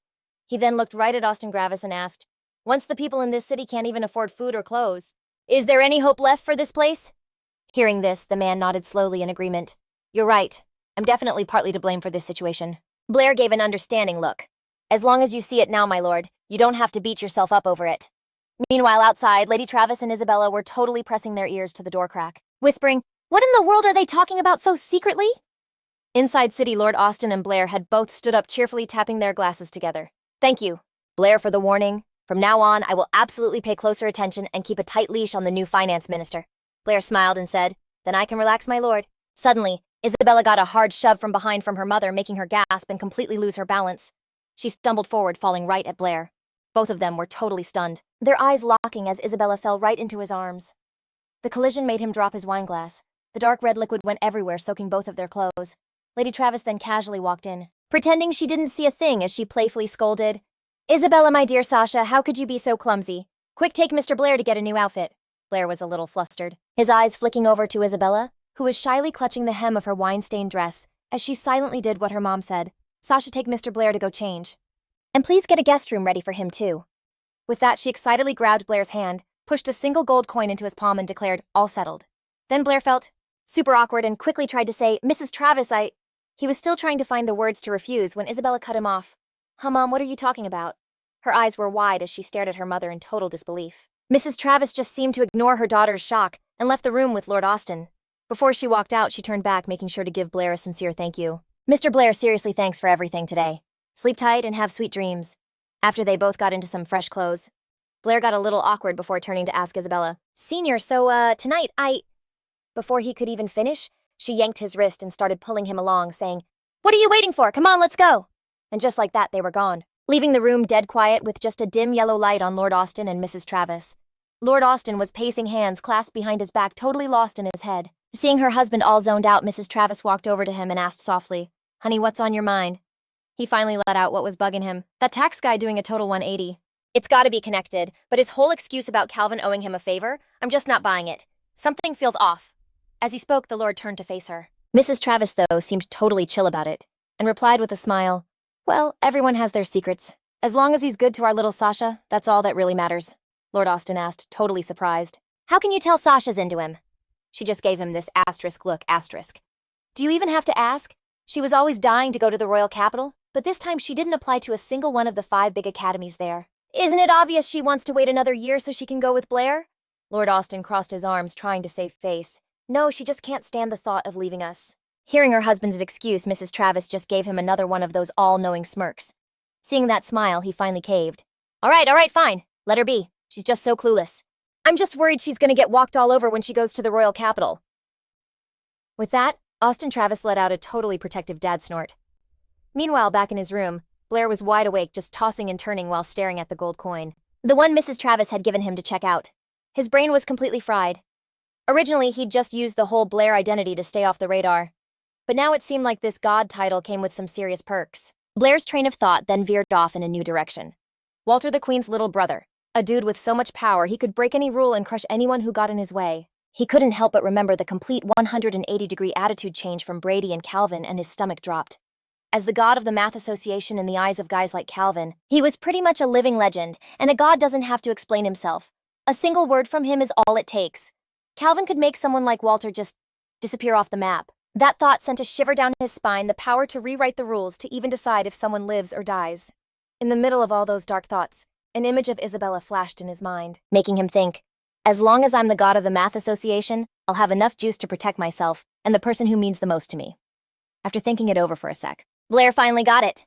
It seemed like to have any kind of peace in this world, you had to be a big shot with enough power to just steamroll any problem. Just then, a asterisk tap tap asterisk on the window totally snapped him out of it. He walked over, threw it open, and of course the person standing there was none other than Isabella. Without even hesitating, she gracefully hopped into the room and flopped down on his bed, which totally made him freak out. "Why didn't you just use the door?" Isabella teased him playfully. "Are you for real? You want everyone to see me waltzing through the front door or something?" Blair was speechless, thinking to himself that he wasn't the one being sketchy here. Her climbing through the window was what looked super suspicious. Isabella totally ignored his vibe, her voice dripping with triumph. "So what do you think, Junior? I bet this is your first time seeing a royal bed like this. You probably couldn't even get to sleep right." Blair kept a totally straight face, his eyes glancing over her dress as he shot back. "You're not wrong, Senior, but I'd be way more hyped if you lost that dress." Isabella frowned and snapped, "You're such a perv. I actually came here to ask you something serious." Blair calmly sat down next to her, pretending to be the perfect listener. Isabella was practically bursting with curiosity and asked, "Okay, Spill, what did my dad talk to you about today?" "You sure you want to know?" Blair asked with a little smirk, which just made Isabella get impatient and nudge him. "Just say it already." He cleared his throat and then said super casually, "Oh, he said you're still just a kid, so he's a little worried and told me to keep a closer eye on you." After hearing that, Isabella was stunned for a second, then shot back, "I'm small, what part of me is small?" Then as if a light bulb went off, her face turned beet red with anger. She shot to her feet, growling, "Real funny, you've got some nerve." Blair quickly put his hands up. "Whoa, that's not what I meant. Let me explain." But Isabella just screamed, "I'm not listening. What is there to even talk about with a creep like you?" The second she finished talking, she landed a kick right in his face, sending him sprawling on the bed. Isabella spun around totally frustrated and started muttering, "Whatever. I shouldn't have even come here. You just made me mad." Blair quickly grabbed her wrist to try and explain. "Wait, just listen to me. The truth is..." She yanked her hand away, but he kept pleading, "For real, I know why you're here. Don't worry, I already handled everything. The city lord isn't going to have any problems." Isabella actually paused for a second. She bit her lip, then turned back, stumbling over her words. I didn't mean it like that. Honestly, I came here too." Chen Luo totally cut her off, acting like he had it all figured out. "You don't have to say another word." "I get it." Isabella got even more flustered, rushing to deny it. "I'm telling you, it's not like that." She let out a little sigh, then locked eyes with Chen Luo, and said with total honesty, "I came to thank you. And besides, I trust you, Chen Luo." And with that, Isabella just turned and walked off, leaving Chen Luo completely zoned out by the window, his mind racing. Asterisk, she trusts me. Chen Luo's eyes were still glued to Isabella as she walked away, totally clueless that City Lord Austen was creeping in the shadows, watching the whole thing go down. The next morning, City Lord Austen and Lady Travis were right there at the main gate to see Chen Luo off. The lady asked with a warm smile, "Mr. Chen Luo, I hope you slept well last night and was breakfast to your liking." Chen Luo answered right away, "Lady Travis, I slept great and breakfast was amazing. Thank you so much for having me, but I really should get going now." Lady Travis looked like she really didn't want him to go. "Mr. Chen Luo, what's the big rush so early in the morning? Can't you stay for lunch with our Sasha? Or was something wrong with your stay?" Chen Luo got all awkward and rushed to explain. Oh no, not at all, my lady, you've got it all wrong. It's just, Nearby the city lord's brow furrowed just a little. He cut her off sharp. That's enough, Anna. If the boy doesn't want to stay, don't push it. But you, Mr. Chen Luo, you didn't happen to see anyone else last night, did you? Chen Luo's heart totally jumped into his throat, but all he could do was slap on a fake smile. What do you mean, City Lord? I'm not sure I follow. I didn't see anyone. Anyway, I've really got to go. See ya. And with that, Chen Luo basically booked it with just one thought screaming in his head, asterisk, this is so creepy. I gotta get out of here. Lady Travis watched him go, a smile playing on her lips as she said, you know that boy is actually kinda cute. City Lord Austin just snorted, obviously not on the same page. A second later there was a knock at the door. The City Lord was still deep in some official papers when he called out for them to come in. Guildmaster Cavi hurried in saying respectfully, sorry to bother you, City Lord Austin. Right behind him was Vice Guildmaster Zier. He stepped up to take the blame. What happened today was 100% our fault for not doing our homework. We're so sorry for giving you another headache. The City Lord replied, what headache? I'm the Lord of Abba City. Anything that happens on my turf is on me too. City Lord Austin gave a polite wave, but something felt off. This guy had such a major attitude yesterday, and now he was acting like a totally different person. Asterisk. What in the world did Blair do? Asterisk. After they talked everything over, President Calvin and Vice President Casa bounced from the mansion, having no idea that high up in a nearby tree, Auburn's spirit beast was spying on the whole scene. Meanwhile, Auburn himself was carefully going over a play-by-play of everything that went down inside City Lord Austin's mansion. He made a little tisk sound, a smirk spreading across his face. Looks like I bailed Austin out again. Blair, man, you're a real piece of work. The second he finished talking, he used fire magic to totally torch the paper in his hand. Asterisk. Okay, things are definitely getting interesting. The flames shot up, reflecting the scheming look in Auburn's eyes. At that exact same moment, over in the royal capital, a girl was holding her little brother's hand, walking down a super crowded street. She was staring at a building up ahead, her voice full of pride. You see that? That's the headquarters of the Mathematics Association. It's where all the smartest math geniuses in the entire kingdom hang out. The little boy just pouted. What's so cool about math? Mages are the best. Then he declared, totally sure of himself. When I grow up, I'm gonna get into one of the 5 big shot magic academies in the capital, and then I'll use magic to totally crush this so-called math. To defeat this so-called math. Little did they know President Calvin was standing right behind them, and he was clearly not vibing with what the kid was saying. He decided to jump in and set him straight. You got a big mouth for a little kid. Young man, don't you get that math is like the foundation for everything? We're talking alchemy, divination, all kinds of scientific research. You can't do any of it without math. After saying his piece, President Calvin put a hand on the boy's head and asked, so for real you still think magic can take down math? The boy shot him a wary look, and his older sister could feel the vibe getting super awkward. She quickly jumped in. Sir, he's just a kid. He doesn't know what he's saying. Please be the bigger person and don't take it personally. But even then, the little boy, still on guard, squeezed his sister's hand and shot back. Why not? I bet some awesome mage could totally do it. Hearing that, President Calvin just laughed a big, genuine laugh. You're not wrong, kid. There will always be new amazing people, but math itself will never be beaten. It'll just keep growing and changing, pushing past what we thought was possible. President Calvin gently patted the boy's head, explaining it calmly. Then he turned and walked right into the association building. The older sis was still totally spaced out, muttering, that guy was... while her little bro stuck his tongue out and made a face at the dude's back. The guard at the door immediately did this super respectful bow. Welcome, Branch President Calvin. The Royal Capital's Mathematics Association is like totally honored to have you. The second he stepped inside, a math nerd rushed over and started whining. Branch President Calvin, that cursed number you brought in a few days ago has thrown this whole place into like total chaos. Our brainiacs are seriously about to lose it. Right then another mathematician came over to correct him. It's not a cursed number, Mr. President. The proper term is an irrational number. Please just ignore him. He's being so extra. Thanks to the backup from the big shot scholar, most people were already on board with this. Only the number purists were being super quiet, not making a single move. President Calvin just stared down at the paper in his hand and said calmly, look, discovering irrational numbers is a huge deal for math. This is a total gift to the Nolan Kingdom and the whole continent of divine wisdom. As math geeks, our job is to find the truth. It's time to totally wreck the whole vibe of the number faction, isn't it? Calvin thought. With this whole irrational number thing Mr. Blair dropped, he was like, guess we won't have to throw down for this year's Edwin Award. It totally made him think back to the Edwin Awards from past years. Back when all the math researchers would get together, you didn't just have to pour your whole soul into your work. You also had to get into these epic logic battles. It was legit tough. Our work this year is what really deserves the Edwin Award. There have been scholars who totally lost their chill and had to use their fists to argue about whose theories were stronger. But this year the hall was weirdly quiet and everyone was already there. President Calvin rushed to grab a seat too. But the moment he sat down, this hand just appeared right in his face. It was holding 2 voting badges. President Calvin looked up and whoa, realized the other math nerds had totally surrounded him at some point. Here's a vote for you, President Calvin. I'm voting for you too. Yep, this one's mine. All the congrats were making him kind of flustered, and everyone could totally tell. The president let out a small sigh, a little bummed. Well, I guess the winner is a little too obvious this year. Then he cleared his throat and announced all seriously, if that's how it is, then right here, right now, on behalf of the Nolan Kingdom's Mathematics Association, I'm officially announcing that the winners of this year's Edwin Award are the teacher-student team, Brittany and Blair from Abba City. Even though he totally saw it coming, President Calvin couldn't believe what he was hearing. His hands were shaking and he couldn't stop the happy tears from falling. And now let's get the vice president of the Abba City branch, Calvin, up on stage to accept the award. The mathematicians all split to the sides, making this super formal path for President Calvin. The chairman of the Mathematics Association, gently holding the insane Edwin trophy, stood up and gave him this super proud look. President Calvin, still holding all those votes of support, walked up super slowly. The chairman just smiled so warmly. Congratulations! This was it.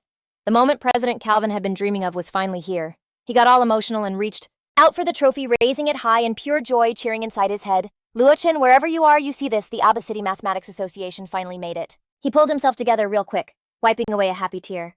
A math whiz nearby couldn't hide how impressed he was, and patted him on the shoulder. Dude, this year was seriously epic, with Blair discovering irrational numbers and also solving 23 crazy hard problems.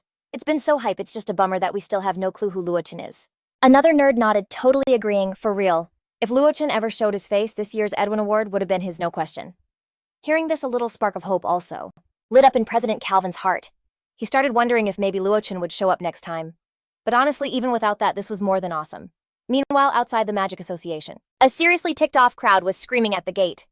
I can't believe the Magic Association would pull a stunt like this. The furious townspeople mobbed the entrance, yelling, it's not about the 100 gold coins. The point is, you had the nerve to use fake magic to trick us. You thought we were idiots just 'cause we're nice. You think your little magic club is above the law? The young boy who had run into President Calvin at the math place had somehow wiggled his way into the mob. The yelling just kept going. Ripping us off is bad enough, but then you had to say we have no talent. Getting shoved by this crowd, the boy grimaced. Ugh, it's way too packed. Finally, the kid got pushed so hard he fell right on his face. The crowd just got bigger, all of them chanting together, refund, yeah! We want our money back now! In all that mess, nobody even saw the little kid struggling to crawl his way out. Just as he was about to break free from the crowd, the boy stopped, feeling like he was mixed up. Wait, did I crawl the wrong way? Just then a guard saw him and snatched him by the collar. Hold on a sec, you little punk! All of a sudden, someone in the crowd pointed at the gate and screamed, Yo, check it out! Someone's coming through! The massive doors of the Magic Association groaned open, and some dude slowly walked out, totally grabbing everyone's attention. With all the craziness going on, no one even noticed a little kid desperately trying to break free from a guard's grip. Get off me! The guard just stared at the guy, completely stunned. He anxiously asked, What are you doing here? Where's Guildmaster Abba Angus? He's the one who okayed this magic, and now the whole town is storming our HQ. Why is he a no-show? The other guy was totally calm. Lord Angus is in a super important meeting with the higher-ups, so I'm here to take care of this in the meantime. With that, he strolled over to the crowd and tried to chill everyone out.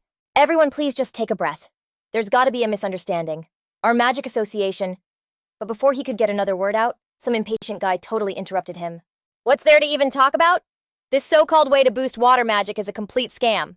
The little kid from before, who was totally clueless about the situation, piped up, My mom says liars get thrown in jail. The guy looked super annoyed by that. The guard immediately shoved the kid aside.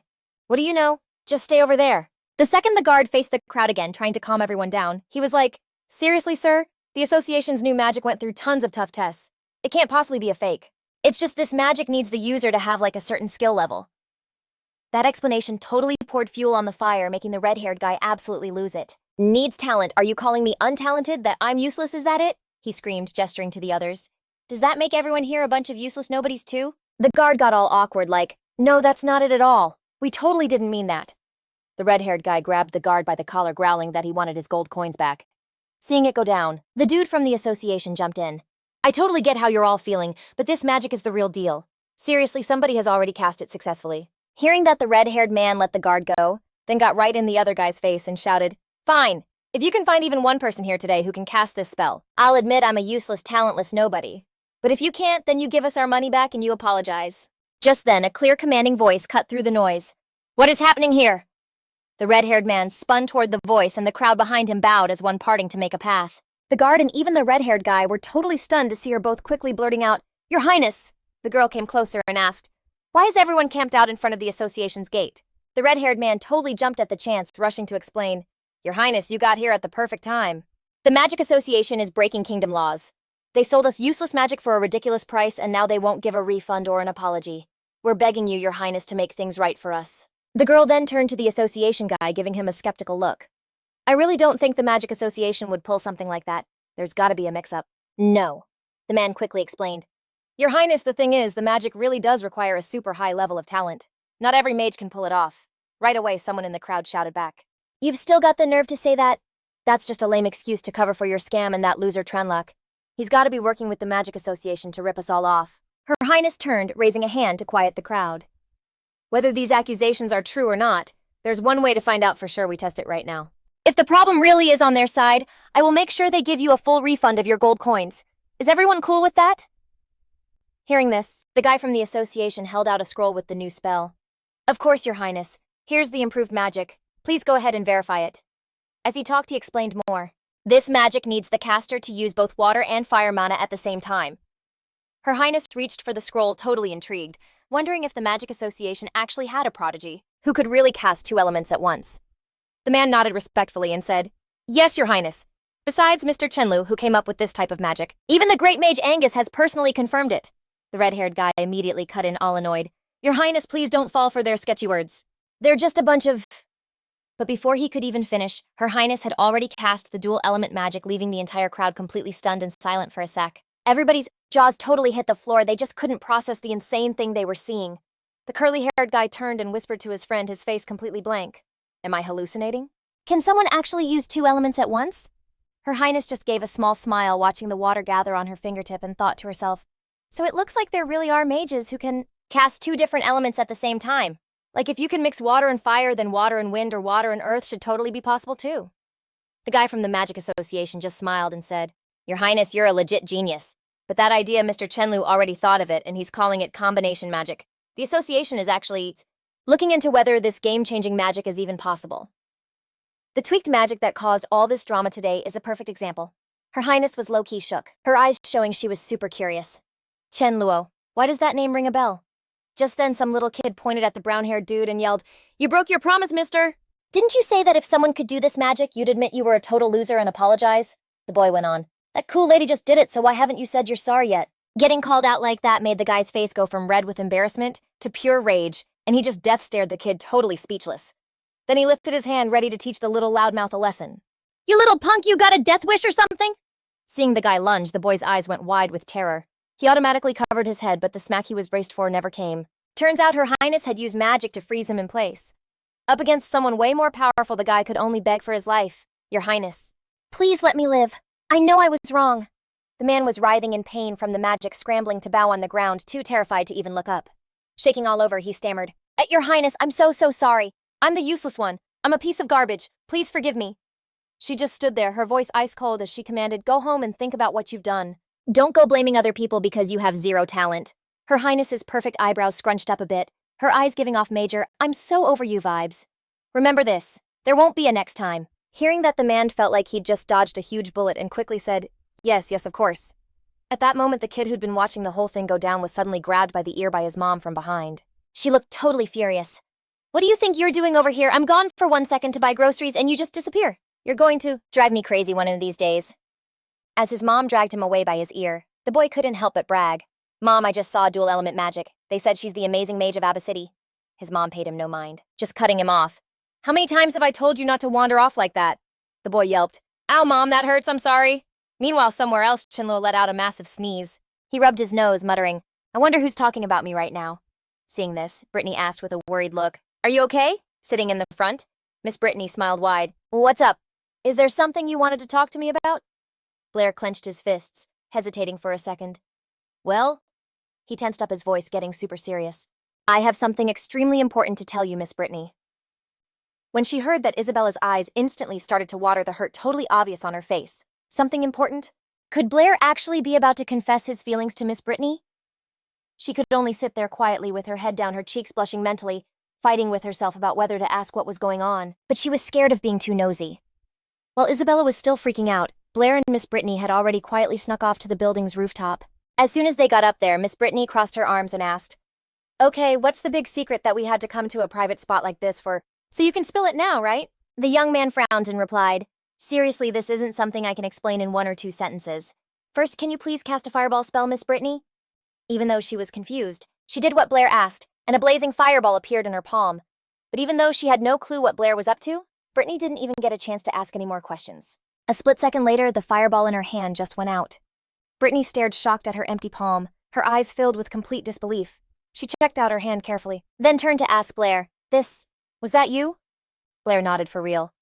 Yeah, that was me, Miss Brittany. Do you remember that time I brought up compound elements? It was like a pop-up private lesson started right there as he began to break everything down for Brittany.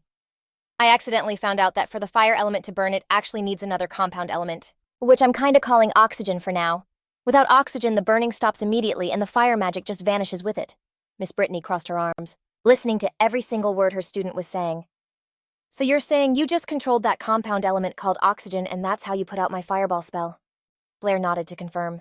That's right. And not only that, we humans can't live without oxygen either. He suddenly flashed back to what happened with Lathone, who almost checked out from suffocation. I took Lathone down by draining all the oxygen around him, he thought to himself. Brittany clutched her head, looking at the student in front of her with a mix of total shock and like she was seeing a stranger. Whoa, Blair could literally control compound elements directly. His entire life just flashed before his eyes.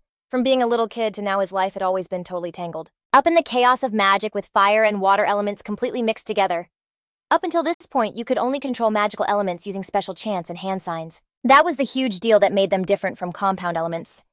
Ever since people even knew compound elements were a thing, everyone just assumed they were impossible to tame. And yet right now, that unbreakable rule was being totally shattered by Blair inside his own head. In that insane vision, a giant fireball erupted from Miss Brittany's hand, spreading like crazy to swallow the image of Blair tied up super tight to a burning stake. If only a few people can do something, they get called geniuses. But if only one person can do it, then that person is considered a freak. And history shows that people have never been cool with freaks. The more she thought about it, the more Brittany started to panic over her own thoughts. She rushed over and gripped her student's shoulders, her voice all tight. She pressed Blair. Does anyone else besides me know that you can control compound elements? Blair just shook his head and said honestly, no. I've only told you, Miss Brittany. Hearing that, her expression got dead serious as she warned him, Blair, you have to promise me you will never ever tell another living soul, not even Isabella or Alice, unless one day you decide to spend the rest of your life with them. Up on the skyscraper's rooftop, the conversation between Blair and Brittany wasn't finished. Under the golden sunlight and a soft breeze, the two of them just stood there. The guy, blushing like crazy, frantically waved his hands and stammered, I don't have anyone like that. Seriously, it's just you, Miss Brittany. You absolutely cannot say a single word about this to anyone.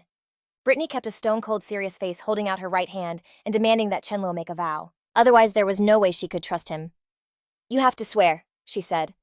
Her determined look made even Chen Luo pause for a second. The young guy had no choice but to go along with what Brittany wanted. All right, I swear. As he said it, Chen Luo also raised his hand, and their fingertips gently brushed against each other. Brittany squeezed his hand tight like she was sealing the deal. Her face finally relaxed, the tension just melted away, and she let out a relieved smile. She pulled her hand back, brushed her hair from her face, and said in a serious tone, Bray, you need to burn my words into your brain. You can never ever reveal this secret. This is literally about your life. You honestly shouldn't have even told me. Chen Luo just smiled a little, his eyes shining with complete trust as he said decisively, I trust you, Brittany. That totally caught her by surprise, and she immediately asked Bray, why do you trust me so much? The young guy replied without even hesitating, my gut just tells me that Miss Brittany would never hurt me, am I right? But the second those words left his mouth, her whole expression changed. Her entire vibe was suddenly hit with a heavy dark cloud of gloom. The young guy coughed a couple of times, asking worriedly, Miss Brittany, did I say something wrong? Right after that, a hand shot out and yanked Chen Luo toward her. Brittany hugged him super tight, her face absolutely beaming with a happiness she couldn't hide. Bray, thank you. Just then, Chen Luo looked like he remembered something. Oh right, Miss Brittany. There's actually one more thing. I turned in the combinatorial magic theory to the Magic Association, and in return I got a whole bunch of variant magic spells to level up my spiritual power. Hearing this, Brittany couldn't help but freak out, and she quickly asked, the Magic Association, this is definitely something you should have talked to me about first. You're still way too weak right now. Getting in touch with them this early is only going to bring you a ton of unnecessary drama. But Chen Luo, on the other hand, didn't seem the least bit worried. He even confidently puffed out his chest pointed to himself and said, Miss Brittany, don't even worry about it. When I was at the Magic Association, I used the name Chen Luo, so there's no way they can figure out my real identity. After hearing his explanation, Brittany could finally chill out a little. Feeling like a massive weight had been lifted off her shoulders, she let out a huge sigh of relief. Okay, that's good then. but deep down she was thinking to herself, it's a good thing I didn't say that out loud. But she still had this nagging feeling she was missing a super important detail. Just as that thought hit her, Brittany suddenly froze, realizing with absolute horror, wait, what did you just say? Her shriek was so high-pitched that a bird flying by got spooked and nearly fell out of the sky. Immediately, Brittany backed Chen Luo against the wall, getting right up in his personal space. She interrogated him in a shaky voice. Bray, are you that Chen Luo, the Chen Luo who solved 23 impossible problems all at once? Facing Brittany's shocked and intense face, Chen Luo replied super casually. Yep, that's me. It's because the Magic Association's variant magic costs a ridiculous amount of money. I didn't have any other way to get some cash. After hearing this, Brittany could only clutch her face and scream on the inside her whole body, feeling like it was about to explode. Just because he was short on money, he went and completely solved all the impossible problems that had stumped the entire kingdom of Nolan for years, a total of 23 puzzles, which led to 11 brand new theorems.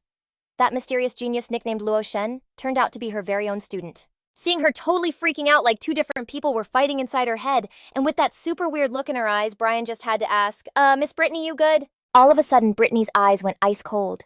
Her whole vibe just crashed, and her voice was all heavy and sad like she was about to start crying. Brian, when it comes to magic or math, I just can't be your teacher anymore. My math teacher is like one of the biggest brainiacs in the entire kingdom, but honestly, I bet even he's got nothing left to teach you. But then like a second later, she totally snapped out of it, her eyes lighting up with this hopeful look as she smiled. But for magic, I know she can help you because besides being a genius scholar, she's also a super famous archmage. I'm going to ask her to take you as her student. Seeing how passionate his teacher was, Brian felt his face get hot, and he was so touched he just said, yes, ma'am. At the same time, a thought popped into his head. If I become Miss Brittany's teacher's student, does that make Miss Brittany my senior? Plus, this master is the legendary archmage on the same level as the head of the kingdom's entire magic association. While he was totally lost in thought, the girl standing next to him was still smiling like the sun was out. Brian balled up his fists without thinking, his face flushing red and his eyes sparkling with excitement, as he finally asked the question he'd been dying to ask. And Miss Brittany, if you're already an archmage's student, why are you still at this academy? But Miss Brittany didn't answer him right away. She just gave his head a little pat and smiled. Don't worry, I'll tell you my story someday for real. The sun was beaming down on the 3-story villa, which had this classic Western vibe and a massive balcony. Brian shut the door behind him and stepped into the foyer, feeling some seriously expensive carpet under his feet. Suddenly, a hand shot out, grabbed his wrist, and yanked him into the house, totally catching him by surprise. Hold up! Isabella, the one who'd just dragged him in, started grilling him immediately. Brian didn't answer right away. He just stared at the door with this far-off look, probably replaying the promise he just made to Miss Brittany in his head. Brian remembered the moment Miss Brittany put a hand on his shoulder, her voice dead serious. Brian, promise me you will not tell a single other person about this. Not even Isabella and Alice, unless you know they both become your wives someday. Taking that warning seriously, Brian had to look away, totally avoiding Isabella's stare, and tried to play it cool like nothing was up. He just shrugged. It's nothing. Obviously, Isabella wasn't buying it for a second, and her face totally darkened with anger when she knew he was lying. Are you seriously lying to me right now? I've never seen Miss Brittany act so weird about saying goodbye. Brian, tell me the truth. Did you just confess your feelings to her? Brian slapped a hand over her mouth, whispering all mysteriously, shh, not so loud, keep it down. Being so close all of a sudden made Isabella blush. What are you doing? She looked super annoyed, squirming and making muffled noises, trying to protest, but Brian kept his hand clamped over her mouth so she couldn't make a sound. All the while, his eyes were glued to the front door like he'd seen something. After a second, Brian slowly moved his hand. Do you really want to know what Miss Brittany and I talked about? He thought to himself, guess this is the only play I've got. Isabella just puffed out her cheeks, crossed her arms, and said with a total attitude, fine, spit it out. Let's hear how you're gonna spin this one. Brian stood up straight, looked right at Isabella, and started his story in a dead serious voice. Miss Brittany asked me with this really intense look on her face. He said right before dropping a total bombshell of a question. Who do you like more, Isabella or Alice? Hearing that, Isabella just froze, her mind completely racing, and her face turned bright red. Huh! She was completely stunned, like her brain just short-circuited. You're lying. What are you even talking about? That's insane. After she said that, both of them just stood there in silence, facing each other without saying a word. The vibe got super awkward and quiet until Isabella finally broke the silence. So, what was your answer? Brian answered without even hesitating. I told Miss Brittany that I'm dedicating my whole life to magic. Hearing that, Isabella's whole face just lit up, all the anger from before completely vanishing. It was replaced by this knowing little smile as she said softly, Oh, is that right? With that, Isabella reached out and gently touched Brian's cheek, before suddenly pinching it hard. Her mood did a total 180 as she yelled, You are so full of it. Hey, can you be serious for 1 second? You actually lied to my face? Brian quickly threw his hands up in surrender. Whoa, chill out. I was just messing with you. My bad, okay? Isabella then conjured a freaking fireball in her hand, her expression getting serious as she grilled him. Brian, I'm giving you one last chance. Start talking for real. He stared at the intensely glowing fireball, started sweating bullets, waving his hands like a madman. Okay, I'll talk. For real, just chill. We can totally figure this out. Blair was scrambling to calm her down, even making this huge heart with his hands. Look, I was totally straight with Miss Brittany. To me, Alice is just an upperclassman I look up to. And you, Isabella, are the friend I care about most. Here, another heart, I swear it's real. Please believe me. He gave this awkward laugh, trying to smooth things over his stomach, twisting into knots, seeing her still looking so sus. But Isabella wasn't buying it. She propped her chin on her hand, her brow all furrowed as she thought, okay, so, Alice is an upperclassman and I'm just a friend. So the person Blair actually likes has to be… She thought about it for a second. Then out of nowhere, her whole vibe changed and she just stormed off, hitting him with a cold on her way out, leaving the poor guy standing there totally clueless. Meanwhile, Isabella was staring at the ground, totally fuming. Are you kidding me? So he really does like Miss Brittany more. As for Blair, he was just left scratching his head, completely lost. Dude, I was literally trying to compliment her. Why did she get so mad? Whatever, at least I dodged that bullet. Phew. Back at the academy, a bunch of students were huddled up outside the classroom. An upperclassman in the group pointed inside and started spilling the tea. See that guy? That's Blair. Word is during the last training mission, he took down a high-level mage all by himself to save both Alice and Isabella. Blair, just trying to chill in class, could only let out a huge sigh. I'm not some exhibit at the zoo, you guys. Why is everyone staring? But the crowd outside just kept buzzing. Whoa, so that's the legend himself. And did you hear about the exam? Like about his insane fireball spell. Just then, this gorgeous girl appeared, walking right through the crowd with total confidence, heading straight for Blair's classroom. And surprise, it was Alice. She gave this perfect smile as she walked in, thinking, Blair's still the center of attention, I see. He noticed the whispering outside had just stopped. All that chatter was gone, so he looked up totally confused. Huh, why'd it get so quiet all of a sudden? Guess they left. But nope, the crowd was still there. It was just that a total goddess had arrived. Alice walked right up to Blair's desk and pulled a chair up next to him. It all happened so fast before he could even process what was going on. His face was suddenly pressed against something super soft and bouncy.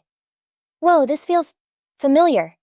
Before Blair could even get his bearings, Alice's teasing voice cut through. Well, Blair, is this your special way of saying hello to everyone? Her comment made him turn bright red, cause he knew exactly where his face had just landed. Blair! His face was practically a tomato, as he tried to stammer out an explanation. I swear I didn't mean to. It was a total accident. But Alice was not letting him off that easy. Oh, so you hurt me, and it was just an accident.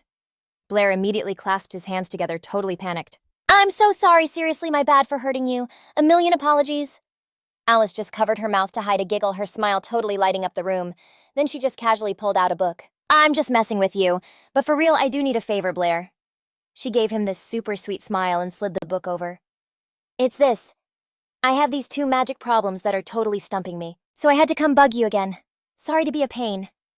Blair took the book, a weird little smirk on his face. Nah, it's no big deal, piece of cake. At that exact moment, the gossip crew outside started buzzing all over again. Did you see that Alice and Blair are practically attached at the hip? Outside, the crowd was pushing and shoving, trying to get a better look at the drama. It's so obvious Blair's rep as the upperclassman charmer is legit. His game is insane. Both of the school's queen bees are totally into him. Just when things were getting super tense, a voice cut in from behind. What's with the huddle, guys? The group of guys practically jumped out of their skin and spun around. The second they saw it was Isabella. Every single one of them started blushing like crazy. One of the braver guys actually spoke up. Isabella, you here to see Blair? She shot a look over at the classroom, her brow scrunching up. You already know the answer, so why even ask? And just like that, Isabella was face to face with Alice. The second their eyes met, you could feel the tension crackle in the air. Look who's talking, Alice said, raising an eyebrow. Don't even try to tell me you're into Blair too. That's hilarious. Isabella shot back instantly. Alice, stop talking crazy. Who in their right mind would like a guy like Blair? But Alice obviously wasn't buying it. She leaned in closer to Isabella with this look like she could see right through her, which just made Isabella's blood boil. Alice tilted her chin up all smug. So what if I do? Then she dropped the bomb. That's right. I like Blair. Got a problem with it. Isabella's mind just went static. The only thing she could hear was that one question. Since when do you like Blair? How did you keep that a secret? Alice just met her shocked look with a challenging smirk. Then she pushed harder. So if you're not into Blair, then you won't have a problem with me going for him, right? Isabella looked at the floor, mumbling, even if I don't, it's not like you'd ever have a chance with him anyway. Brian's already into someone, but hearing that Alice was like totally unfazed. So I'll just have to compete fair and square. Isabella just sighed. It's so pointless. You can't win against her, so don't even bother. But Alice just got this super intense look and said real slow, Listen, Isabella, even if you wanted to fight me for Brian, you don't have to get all salty about it. I'm never giving up. At that, Isabella totally snapped. She whipped around and stormed off, yelling back, like I'd ever want to. If you want to like him, go for it. It's got nothing to do with me. And with that, she stomped into class and slammed down into the seat next to Brian, totally fuming. She muttered, seriously, what's with this never give up drama? Even I don't have a shot, so where does Alice get off being so confident? Brian, sitting right there, saw the whole thing and got a super bad feeling. He gulped, thinking to himself, uh-oh, what did I do to set this monster off today? Suddenly, Isabella just exploded, slamming her hand on the desk and yelling, Brian, I need to ask you something. If you had to choose between me and Alice, who would you pick? Answer right now. You can only choose one. Our boy's face went totally blank as he screamed internally, oh my God, not this again. Why do I always have to answer these stupid questions? Meanwhile, Isabella's death glare pretty much said, if you don't give me an answer, don't even think about getting any peace. Hurry up and talk. No dodging. Brian could only throw his hands up, looking totally confused. But why do I have to choose between you two? Isabella slammed the desk again with a loud bang, yelling, I told you to choose, so just choose. Quit asking so many questions. The poor guy buried his face in his desk and groaned. In that case, I choose magic. She immediately shut him down. Not allowed. Magic is not an option. You only have two options. One is me and the other is Alice. All of a sudden, he lifted his head, his eyes sparkling with hope. Then can we add another option? Isabella snapped. Add who, or should I just add Miss Brittany to the mix? Hey, that wouldn't be cool. That's disrespectful to Miss Brittany. She frowned, completely out of patience. Then just hurry up and decide. Then totally out of left field, he gave an answer no one could have predicted. How about I choose both? This was like throwing gasoline on a fire, making Isabella even more furious. Of course not. Brian had no other move, so he clasped his hands and begged, then if I choose, can you lend me some gold coins? At this point, Isabella couldn't hold it in anymore. Her face was bright red with anger, her eyes blazing like they could shoot fire. Brian, are you going to get serious right now or not? The guy chuckled awkwardly, finally getting to the real question. So what you mean is if I had to choose you or Alice to be my lifelong partner, who would I pick? Is that it? Since he'd called her out, Isabella puffed out her cheeks and turned away, looking kinda embarrassed now. Think whatever you want. Brian didn't hesitate for a single second, pointing right at her and casually declaring, I choose you. Isabella was both surprised and secretly thrilled. So she asked why. He then crossed his arms aside and answered, does a thing like that even need a reason? I mean Alice, that upperclassman? Besides being more mature than you, sweeter than you, and having a more developed personality than you, how else is she better? She froze for 5 seconds, feeling like 3 invisible daggers just went straight through her heart. More mature than me, gentler than me, and her chest is bigger than mine. Without saying a word, Isabella raised her hand and gave Brian a huge slap, leaving a bright red 5-fingered print right on his cheek. And yet the guy just had this totally clueless look on his face, silently wondering, what happened? Did I say something wrong? Defeated. Brian could only sit back down. As he was reading and letting out a huge sigh, a familiar voice called out, Bray, you're here! Bray looked up and saw it was Toby, who had just shown up waving excitedly at him. Bray, I heard this crazy rumor that you saved Senior Isabella and Alice from Lithona too? Ignoring his best friend's hyped-up face, Bray just replied without any energy. Yeah, I guess you could say that. Toby was so wound up he started waving his arms all over the place. What do you mean you guess so? That was a high-level mage. Bray, how on earth did you do it? The guy pretended to be deep in thought, but really he was just trying to cook up some epic story in his head. Toby was listening super closely, not even daring to blink, only to get totally blindsided when Bray casually said he couldn't remember leaving his friend completely floored. Toby was on the verge of tears, practically on his knees, begging, I'm pleading with you, Bray. Please try to remember how you defeated Lithona. He's a high-level mage, for crying out loud. He's someone who can take a life with just a flick of his finger. How could you not remember a single detail of a moment that heroic, right? Seeing his friend pleading so hard, Bray finally caved, stroking his chin thoughtfully. All right, let me try to recall. And so, he began to spin this tale about his face-off with the high-level mage. It went down like this. When Lithona used that fireball spell to attack us in that exact moment, an idea just popped into my head. Wouldn't it be awesome if I could just drain all of his energy and magic? The image Bray was painting in his head was of him using his bare hands to absorb all the power from Lithona's spell. So, I literally poured every ounce of my strength and will into sucking up that fireball. After that, we both just hit the deck totally wiped. And just like that, Lithona's magic was gone. Then I blacked out. Toby's eyes went wide when he heard that. He grabbed Bray's hand, totally starstruck. Bray, that's insane. What do you even call that spell that just eats other magic? Can you teach me, please? But Bray just shook his head. Dude, I wish. Ever since I woke up, I haven't been able to pull it off again, so I've got nothing to teach you. But I did give it a name. I'm calling it the Grand Art of Energy Devouring. Then Bray leaned in and whispered, I'll tell you the steps, though. You can try it out at home, and who knows, maybe you'll actually get this crazy magic to work. Toby looked kinda doubtful, though. But I'm not brave like you. Even if I learn the grand art of energy devouring, if I go up against someone like Lithona, I'll just totally freeze. Bray threw an arm around Toby's shoulder and tapped his own chest like a boss. You gotta remember this, man. It doesn't matter how strong they are. If you've got that do-or-die fire inside you, anything can happen. I totally believe in you. It was like Toby got a sudden shot of confidence. He grinned back and was like, thanks, Bray. I'm gonna give learning the grand art of energy devouring everything I've got. Then something clicked in Toby's head like, oh yeah. So because of that whole thing with Lithona at the last practice, that wall, you know, the one I told you about, the school totally blocked it off. Said it was for student safety or whatever. Hearing that, it was like a lightning bolt hit his brain. He froze for a sec, then just shot up and started walking off, leaving Toby totally confused. Hey, what's up? Toby yelled after him. Chen Luo just called back over his shoulder, all rushed. I'm heading to the Magic Association, not grabbing a bite. Toby was just left there, scratching his cheek, completely lost. He was like, why is this dude freaking out about getting food anyway in front of the super clean white gates of the Magic Association? A figure in a black cloak and mask showed up. He slipped silently into the huge main hall, went right up to the front desk, and said in this low voice, I need to see Deacon Lily. The receptionist's whole vibe changed instantly. She was all smiles. Right this way, sir. I'll show you to Deacon Lily's office. Then her eyes accidentally landed on the symbol on Chen Luo's cloak, and something clicked. The honorary member pin of the Magic Association. Okay, so this guy was a total VIP who'd done some major stuff for the association. She could not mess this up. Thinking that, she got even more formal, leading him right to the office door and giving this deep bow. My Lord Mage, this is Deacon Lily's office. I'll be on my way now. Please go right in. I know. You can go, Chen Luo said, kinda brushing her off as he pushed the door open. The first thing he saw was a room just packed with perfect white flowers. They were all blooming like crazy. Then he heard a soft little ah. In the middle of all the flowers, a super cute girl with bright blue hair was sitting on the floor. She looked up, her sparkly blue eyes wide with surprise at Chen Luo. The white flowers around her just made her look even more innocent and pretty. Everything went dead quiet. He was standing, she was sitting, and they just stared at each other without saying a word. Finally, to break the silence, Chen Luo did this whole Prince Charming thing and knelt down, holding out his hand to help her up. Here, let me help you. Jasmine took his hand, let him pull her to her feet, and then asked, totally surprised, Mr. Chen Luo, what are you doing here? Chen Luo just calmly said, I came to see you. He checked out her new outfit and added, that look is totally working for you. Congrats on the promotion, Deacon Lily. The girl just gave it this awkward little laugh.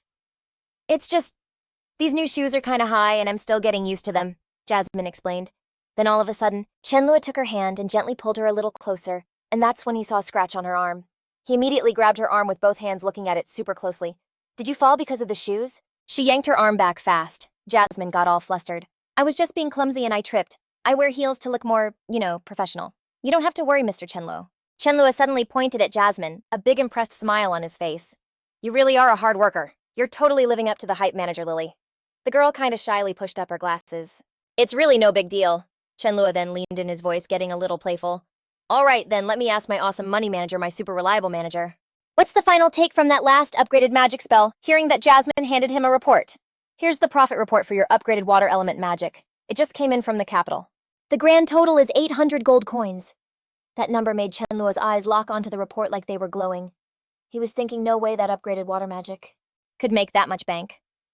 Too bad this is a one-time cash cow, he thought, still staring at the report so hard he could have burned a hole through it. Because once everyone figures out you can't learn combo magic unless you're born with the talent, nobody's gonna be dumb enough to buy it again. Chen Luo snapped the report shut. He totally balled it up, gripping it tight in his fist. All right, where's the gold? I'm cashing out everything right now. Jasmine super chill just said, it's all right here in this office. I'm just gonna fire up the magic circle to get the gold for you. As soon as she said that, she started the spell, and like instantly the whole place was glowing with this insane golden vibe. From the middle of the circle, gold coins started pouring out like a waterfall. This crazy huge pile of shiny gold stacked up super fast, looking exactly like a legit mini mountain of gold. Chen Luo was totally shook, just muttering, no way, there's this much. Completely zoned out and thought it was kinda weird. Is something up? Is there a problem with the gold? Chen Luo just stroked his chin, trying to look all deep and thoughtful. Nah, it's cool. It's just a lot of cash. Like seriously overwhelming. If I haul this treasure chest home, I have no clue where I'd even stash it. Seeing his problem, she came up with an idea. If you're cool with it, why don't you let me hang on to it for you for now? You can basically open an account here, and anything you buy from the association can just come straight out of this. Chen Luo was so stoked to hear that his eyes totally lit up as he nodded like crazy. That's actually perfect. I was gonna spend it here at the Magic Association anyway. So yeah, please keep an eye on it for me. Jasmine smiled, starting to gather the gold. You got it, Mr. Chen Luo. With that settled, he gave a wave. All right, I think that's everything. I'm gonna head out now. Jasmine quickly jumped in. Let me walk you out. Chen Luo just gave a chill smile and waved her off. Nah, it's fine. We'll be seeing each other again real soon anyway. After all, this place still has a treasure that's basically made for me. He was practically drooling just thinking about it. And the treasure he was talking about was, of course, the association's magic vault and its literal mountain of gold. He figured he'd just let the pot get sweeter before coming back for it. Too bad Jasmine had no clue what was really going on in his head. She heard his super vague comment and took it in a totally different way, which made her blush like crazy. The question just kept replaying in her mind. Treasure. What on earth could he mean by that? Meanwhile, Chen Luo was back home tossing and turning totally wide awake. He mumbled to himself, guess combo magic only gets you so far with cash. He flopped over, shoving his face into his pillow. The reward for cracking those 23 impossible problems is basically mine. So what's the next hustle? He was totally stumped and couldn't get to sleep. But right after thinking that, he let out a massive yawn. And just like that, he was out dreaming a pretty awesome dream. In it, Chen Luo was back at the Magic Association, and what do you know, he bumps into the same receptionist. Only this time he wasn't bothering with the whole cloak and mask disguise. Chen Luo strolled right up to the front desk in the middle of the huge hall and basically announced, I'm the one who took Leon out of the picture, so fork over the reward money already. But even with him being so extra, the receptionist was super chill. She just asked softly, but that's a ton of reward money. Are you sure you want it all for yourself? Standing in what was basically a swimming pool of shiny gold, Chen Luo just laughed and was like, I'll take every last bit. There's no amount of gold in the world I can't handle. Then boom, an ice-cold coin scraped his cheek. But Chen Luo just stood there all proud in his money mountain. He could feel cash literally raining down on him, and he started to get a weird feeling about it. More and more gold coins kept falling, but they were getting all frosty. The whole money pile turned into a giant block of ice, but he was still clinging to it, whining, It's so freezing. So cold, I gotta find Isabella to warm me up. Everything in front of him started to get blurry and melt away. Then he felt a warm hand on his cheek gently shaking him awake. But Chen Luo was still totally out of it from the dream. It's so cold. He slowly cracked his eyes open and saw Isabella's face like right there. He shot straight up and screamed, My cash, which totally freaked Isabella out and made her jump. The dream was gone and he was just sitting there on his bed all confused. Reality hit him like a ton of bricks. The huge mountain of gold from his dream had completely vanished. Oh, my gold. After the second, Chen Luo rubbed his eyes and asked Isabella, still half asleep, Why are you in my room? She looked worried and said, What do you think I came to wake you up? Someone's been waiting outside for you forever. Isabella just looked at him all sleepy and yawning and was like, And you just keep mumbling about money. You must have been having some crazy dream again. Chen Luo kicked off the blanket and stumbled out of bed, asking all tired, Who's here this early? And that's when she totally realized he wasn't wearing PJs, just his boxers. Isabella's face went completely red. She stammered, You, then pointed right at him and yelled, You, how could you not be wearing anything? He just gave her a lazy look and was like, Then get out so I can change. But Isabella, being stubborn, shot back, I'm not going anywhere. You're getting dressed right now. I have to stay and make sure you do it. Someone's still waiting. Then she made a big show of covering her eyes, but totally left a little gap between her fingers to peek while Chen Luo got dressed. She was thinking, Whoa, how did I never notice this blind dude was so ripped? Those muscles are no joke. Right then, he whipped his head around and asked, Why are you still just standing there zoning out? Let's go. Out in the living room, Miss Brittany and the guys from the Magic Association were already hanging out. The second he saw Blair, President Kelvin totally jumped to his feet to greet him. Your Excellency Blair. All 5 of them crashed in the living room. Blair and the 2 girls sat on one side with the 2 dudes from the Magic Association across the coffee table. President Calvin was the first to speak. First off, I had to come and give a massive congrats to you 2, Blair and Brittany. You guys are the winners of this year's Edwin Award, he said, totally beaming at Vice President Audrey. I've been on the Edwin Award committee for like forever, but this is legit the first time I've seen the judges 100% on the same page. It was a total slam dunk. I didn't have to convince them at all. Hearing that, Vice President Audrey was nodding like crazy. He's not kidding. The paper Your Excellency Blair submitted for the award was a total game changer. Even the head honcho was singing your praises. Blair automatically glanced over at Isabella, who was just glowing next to him.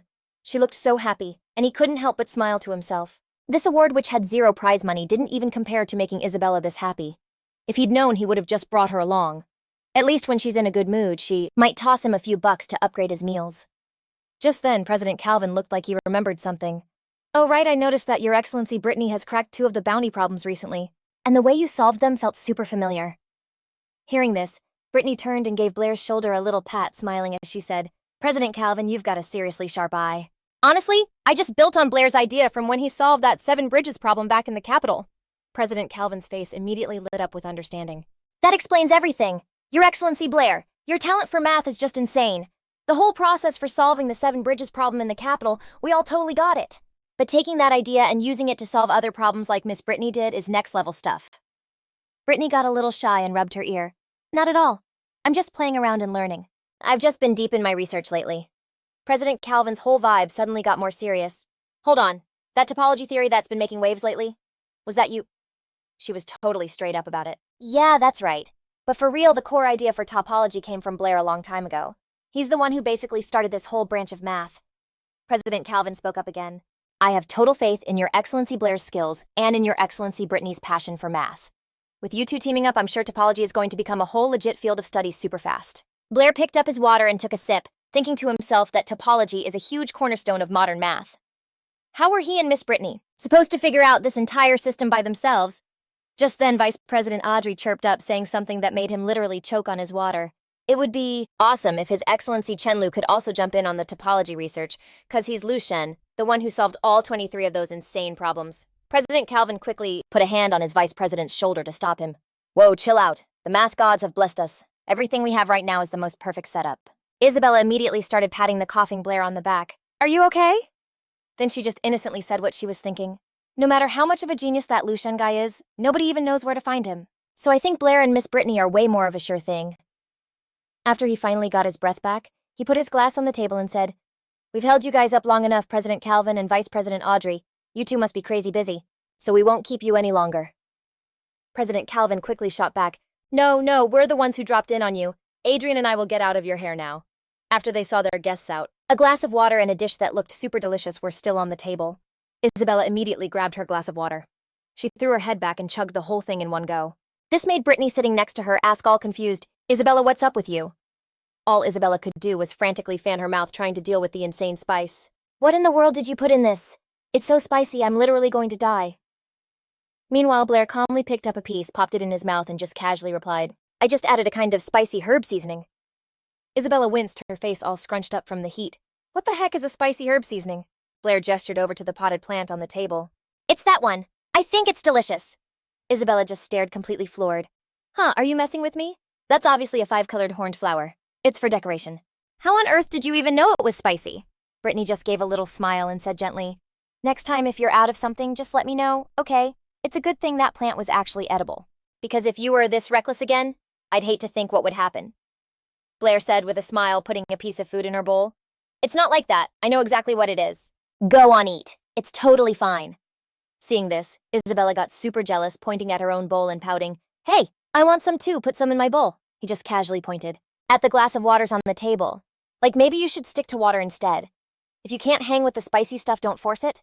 You're obviously not feeling it, so you should probably drink some warm water. Hearing that totally set her off. Listen, I'm the one paying the bill, so you're gonna listen to me. Seeing the two were about to get into it again, Brittany just smiled sweetly and poured her some water. Okay, just listen to Brian. Sweetie, look at how much that spice is getting to you. Isabella felt so attacked. What, you're taking his side too, teacher? The girl shyly bit the end of her chopstick and mumbled. But Miss Brittany, I actually think this spicy flavor is awesome. It's seriously delicious. Brittany then secretly gave Brian a little wink. Either way, Isabella went out of her way to buy this rabbit dish to celebrate us winning the Edwin Award. Just let her have this one. That totally calmed her down and she perked right up. Miss Brittany, you're literally the best, you rock. The guy took a sip of water and said quietly, I never said she couldn't eat it.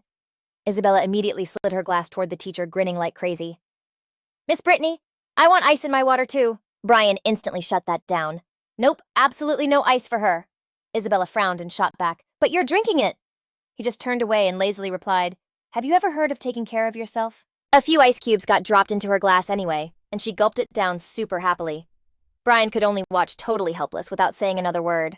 Of course, after the meal, Isabella was all curled up in bed, shivering under the blankets. Ugh, why does my stomach hurt so bad all of a sudden? Just then, Brian came in with a glass of warm brown sugar water. He put it on her nightstand, and Isabella, clutching her stomach in pain, asked, What is this stuff? It looks so weird. Brian kept it short. It's brown sugar water I made. It'll help with the cramps. She picked up the glass, looking totally skeptical. What kind of brown sugar water looks like blood? That's so nasty, she grumbled. Seriously, you're worried about the color right now. If you don't want it, I'll just take it back. Isabella quickly grabbed the glass. Wait, I never said I wasn't going to drink it. Don't be so dramatic. Then she took a tiny, careful sip. Whoa, it's actually sweet. In the end, Isabella chugged the entire glass of brown sugar water Brian had brought. She held her stomach completely surprised. OMG, it's actually working. My stomach totally stopped cramping. After giving her the drink, Brian wasn't planning on sticking around. There's no one else either. You should really pay more attention to your health. You've seemed kinda off lately. I've got stuff to do, so I'm heading out. Seeing him grab the empty glass to leave, Isabella quickly called out, "Wait a sec, don't go yet. I have to ask you something." Brian turned back around. Isabella hesitated for a second. It was true her body had been feeling all weird lately, but how would Mr. Blair know about that? Something felt super off. Why did I even stop him? Ugh, how can I be so shameless and ask about this asterisk? Isabella's face turned beet red as she stammered, finally getting the words out. I wanted to ask, when someone first becomes a mage, what element do they learn? The second the words left her mouth, she wanted to facepalm so hard. Oh my god, I'm pretty sure Blair already told me this before, didn't he? Meanwhile, he just answered super casually, "Oh, so that's what you wanted to ask. I ended up deciding to study water-type magic." Isabella was totally floored. Wait, didn't you say you wanted to be a fire mage before? Blair just calmly replied, "I changed my mind. Even though fire-type magic has insane destructive power, its defense is a huge weakness. On the other hand, water-type magic gets way more well-rounded later on with awesome offense and defense. In terms of balance, I think water-type is a better fit for me." He calculated in his head. Water-type magic is totally underrated, and that's exactly the advantage. I can wear a water-type magic robe for a stealth effect, then pretend I'm casting a water ball spell. And then bam, unleash a blue water ball. That's the real game changer. Hearing this, Isabella clenched her fists, declaring with total conviction, "In that case, I'll study fire-type." Blair asked in surprise. "Didn't you want to study levitation and plan on specializing in wind-type later?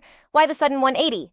She replied firmly. "Because in the early game, the combat power of fire-type is way stronger than water-type magic. That way I can protect you until you become a high-level mage." Hearing this, Blair just burst out laughing. "Protect me? Your main specialty will affect your whole life. Don't make such a rash decision." But before he could finish, she cut him right off.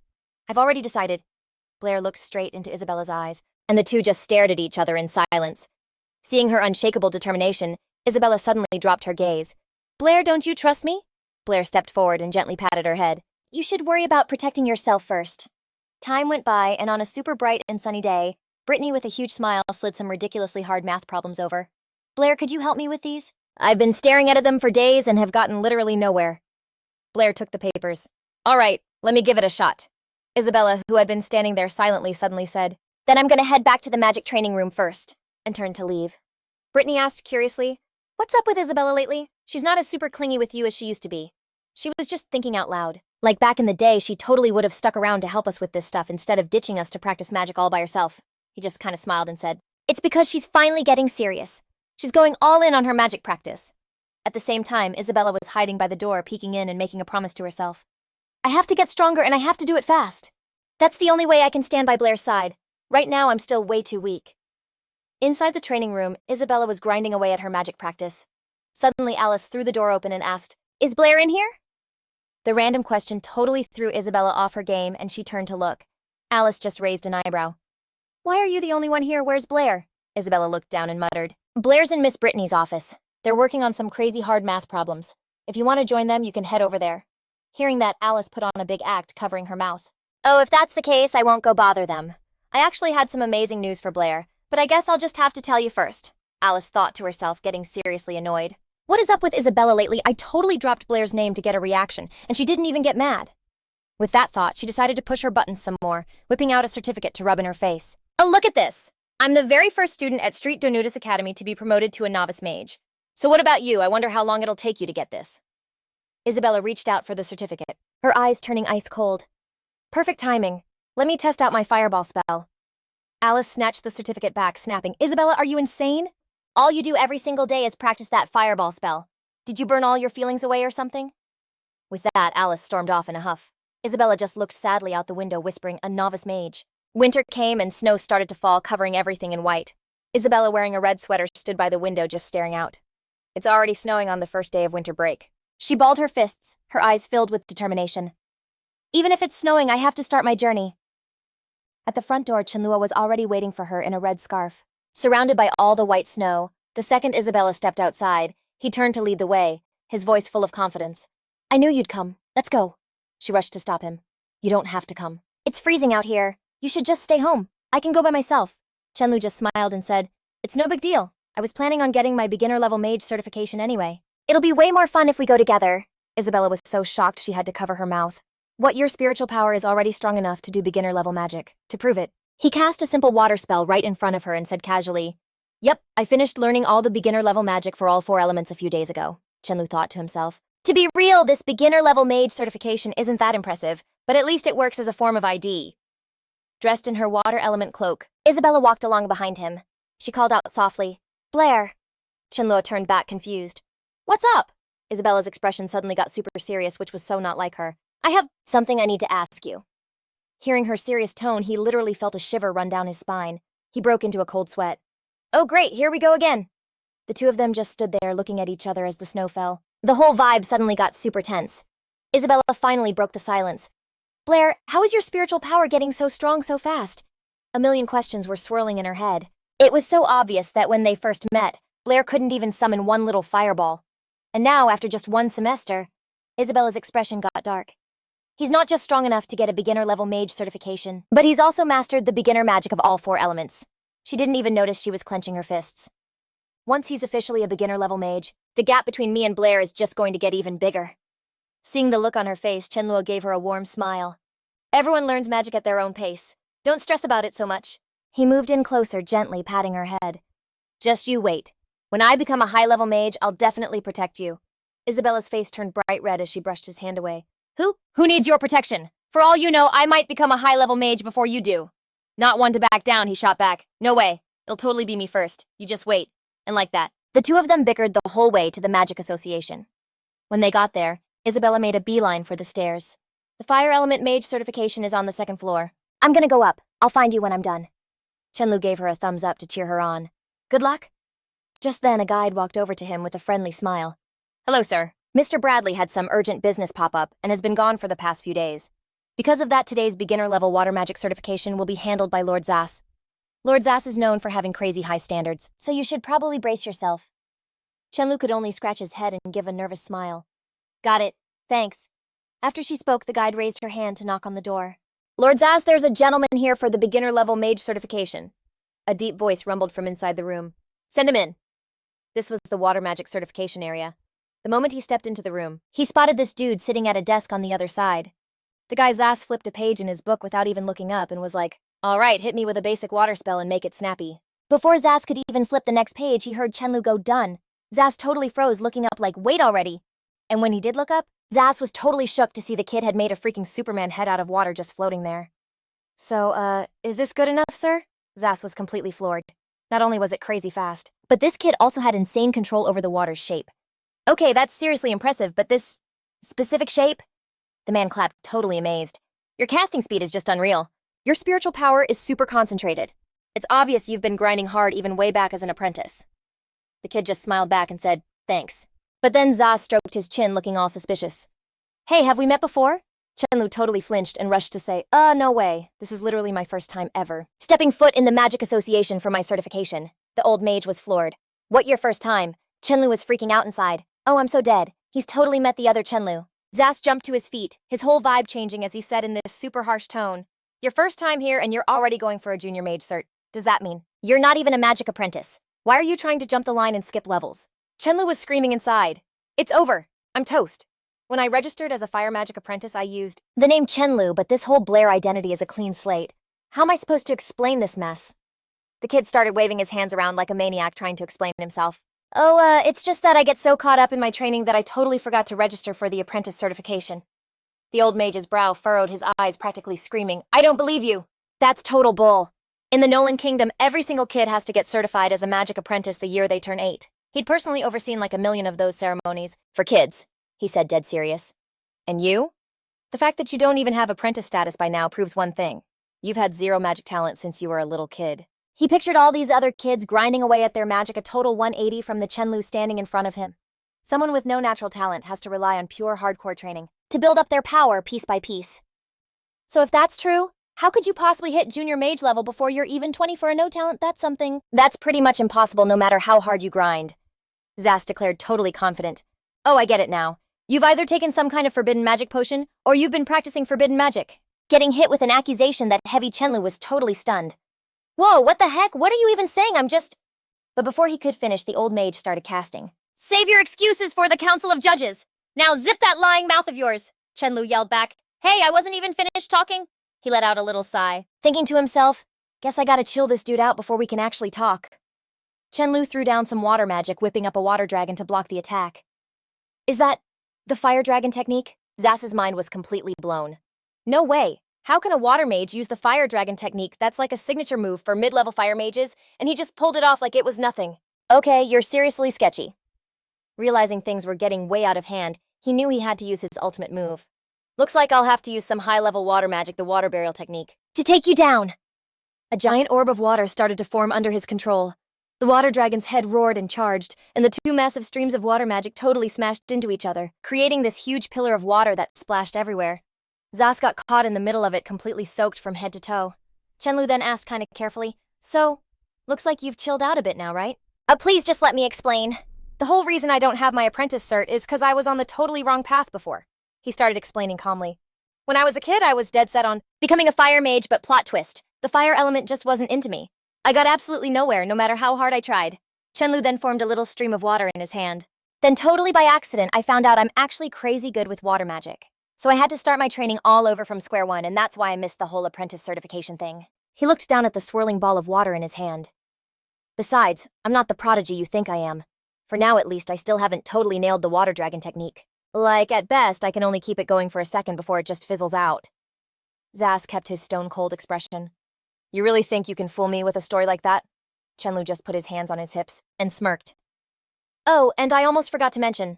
I'm a student over at St. Donna's Academy, and my teacher is Miss Brittany. The Magic Association definitely has my file. Go ahead, look it up. You want me to walk you there or something? And with that, Zas stomped out all annoyed. I was gonna check your file anyway, but then you had to go and pull out the water dragon technique and completely sidetrack me. I'm hitting up St. Donna's Academy right now, so you better not go anywhere. Old man Joseph thought to himself.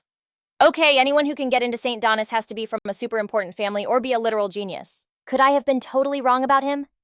Whatever. To be safe, I should probably have someone run a background check first. Then bam, he slammed the door shut. Chen Luo could only sigh, realizing that old Joseph was also seriously hung up on his pride. Hold up, why did I think also? A moment later, the rattling doorknob totally freaked him out. Whoa, how is that old dude back so fast? But plot twist, it wasn't Joseph. It was Jasmine struggling under a huge pile of papers. Sir Joseph, here's the list of people who passed the entry-level water mage certification yesterday. Chen Luo quickly cut in. Oh, Sir Joseph just had to run out. I'm sure he'll be back soon. Jasmine totally froze. That voice. Could that be Mr. Chen Luo? She looked up, a huge smile spreading across her face. Mr. Chen Luo, what are you doing here? He scrambled to deny it. Wait, I'm not him. She was so stunned that the pile of documents she was holding crashed to the floor. She backed up completely shocked. Blair! Her cheeks went totally red. That was 100% Mr. Chen Luo's voice just now. Yep, I know what I heard. Jasmine cornered him, getting intense. Blair, you are Mr. Chen Luo, aren't you? Chen Luo frowned, taking a step back. You've got the wrong person. I'm not Blair. And I'm not some dude named Chen Luo. Right then, Isabella popped up out of thin air, her voice super cold. What in the world are you two doing? Freaking out, the two of them, who were standing way too close, whipped their heads around to see who just showed up. Chen Luo saw the totally stormy look on Isabella's face. He asked super carefully, Isabella, what are you doing here? She clenched her fists and growled, What do you mean, what am I doing here? Am I not allowed to be here or what? Right then, Jasmine cut in.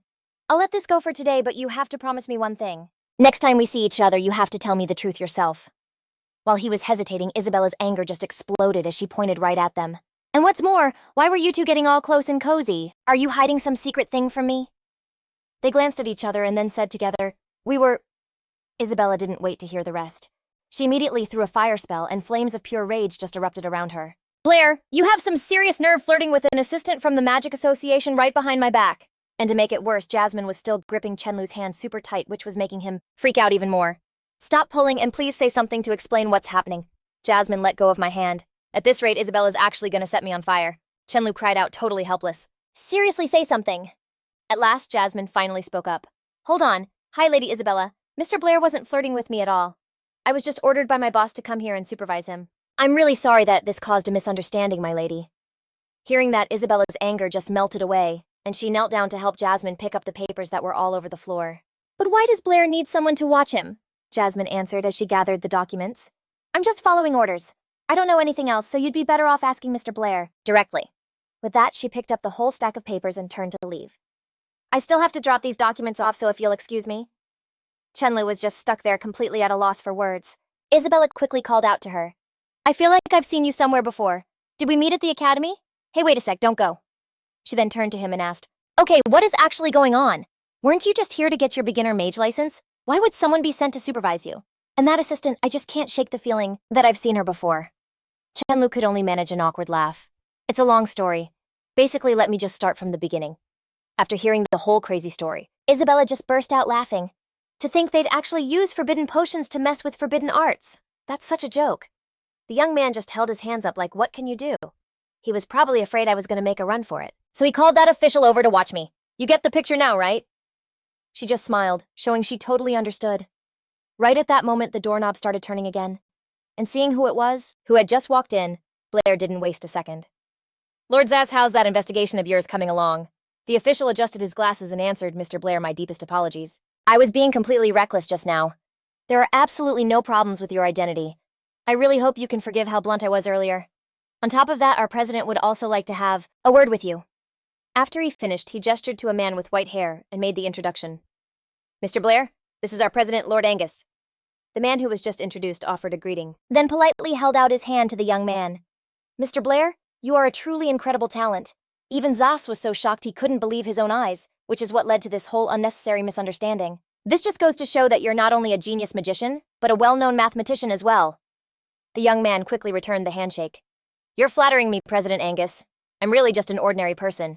Then the president turned to the young woman smiling and asked, Miss Isabella, what brings you here today? Isabella quickly answered, President Angus, have you already forgotten? I go to Street Donatella Academy too. You literally just asked me to join the Magic Association. Is your memory that bad? How could you forget me already? Angus just had to chuckle. Whoa, chill out, Miss Isabella, I wouldn't dare.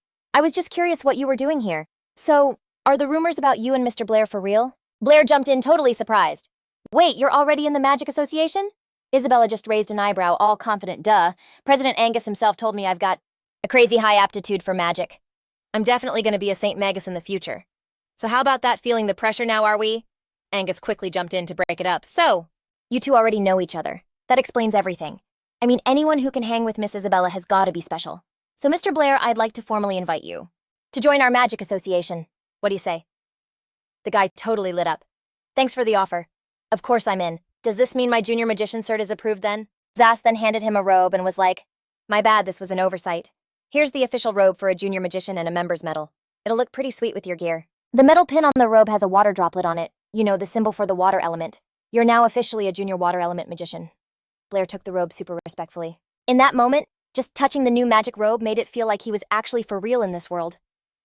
After those two bounced, Angus turned to Zass and asked, hey, doesn't that Mr. Blair guy look kind of familiar to you? You know, now that you mention it, President, I'm getting some major déjà vu. I just can't place where I've seen him. Meanwhile, Blair was walking down a snowy path, totally lost in his thoughts.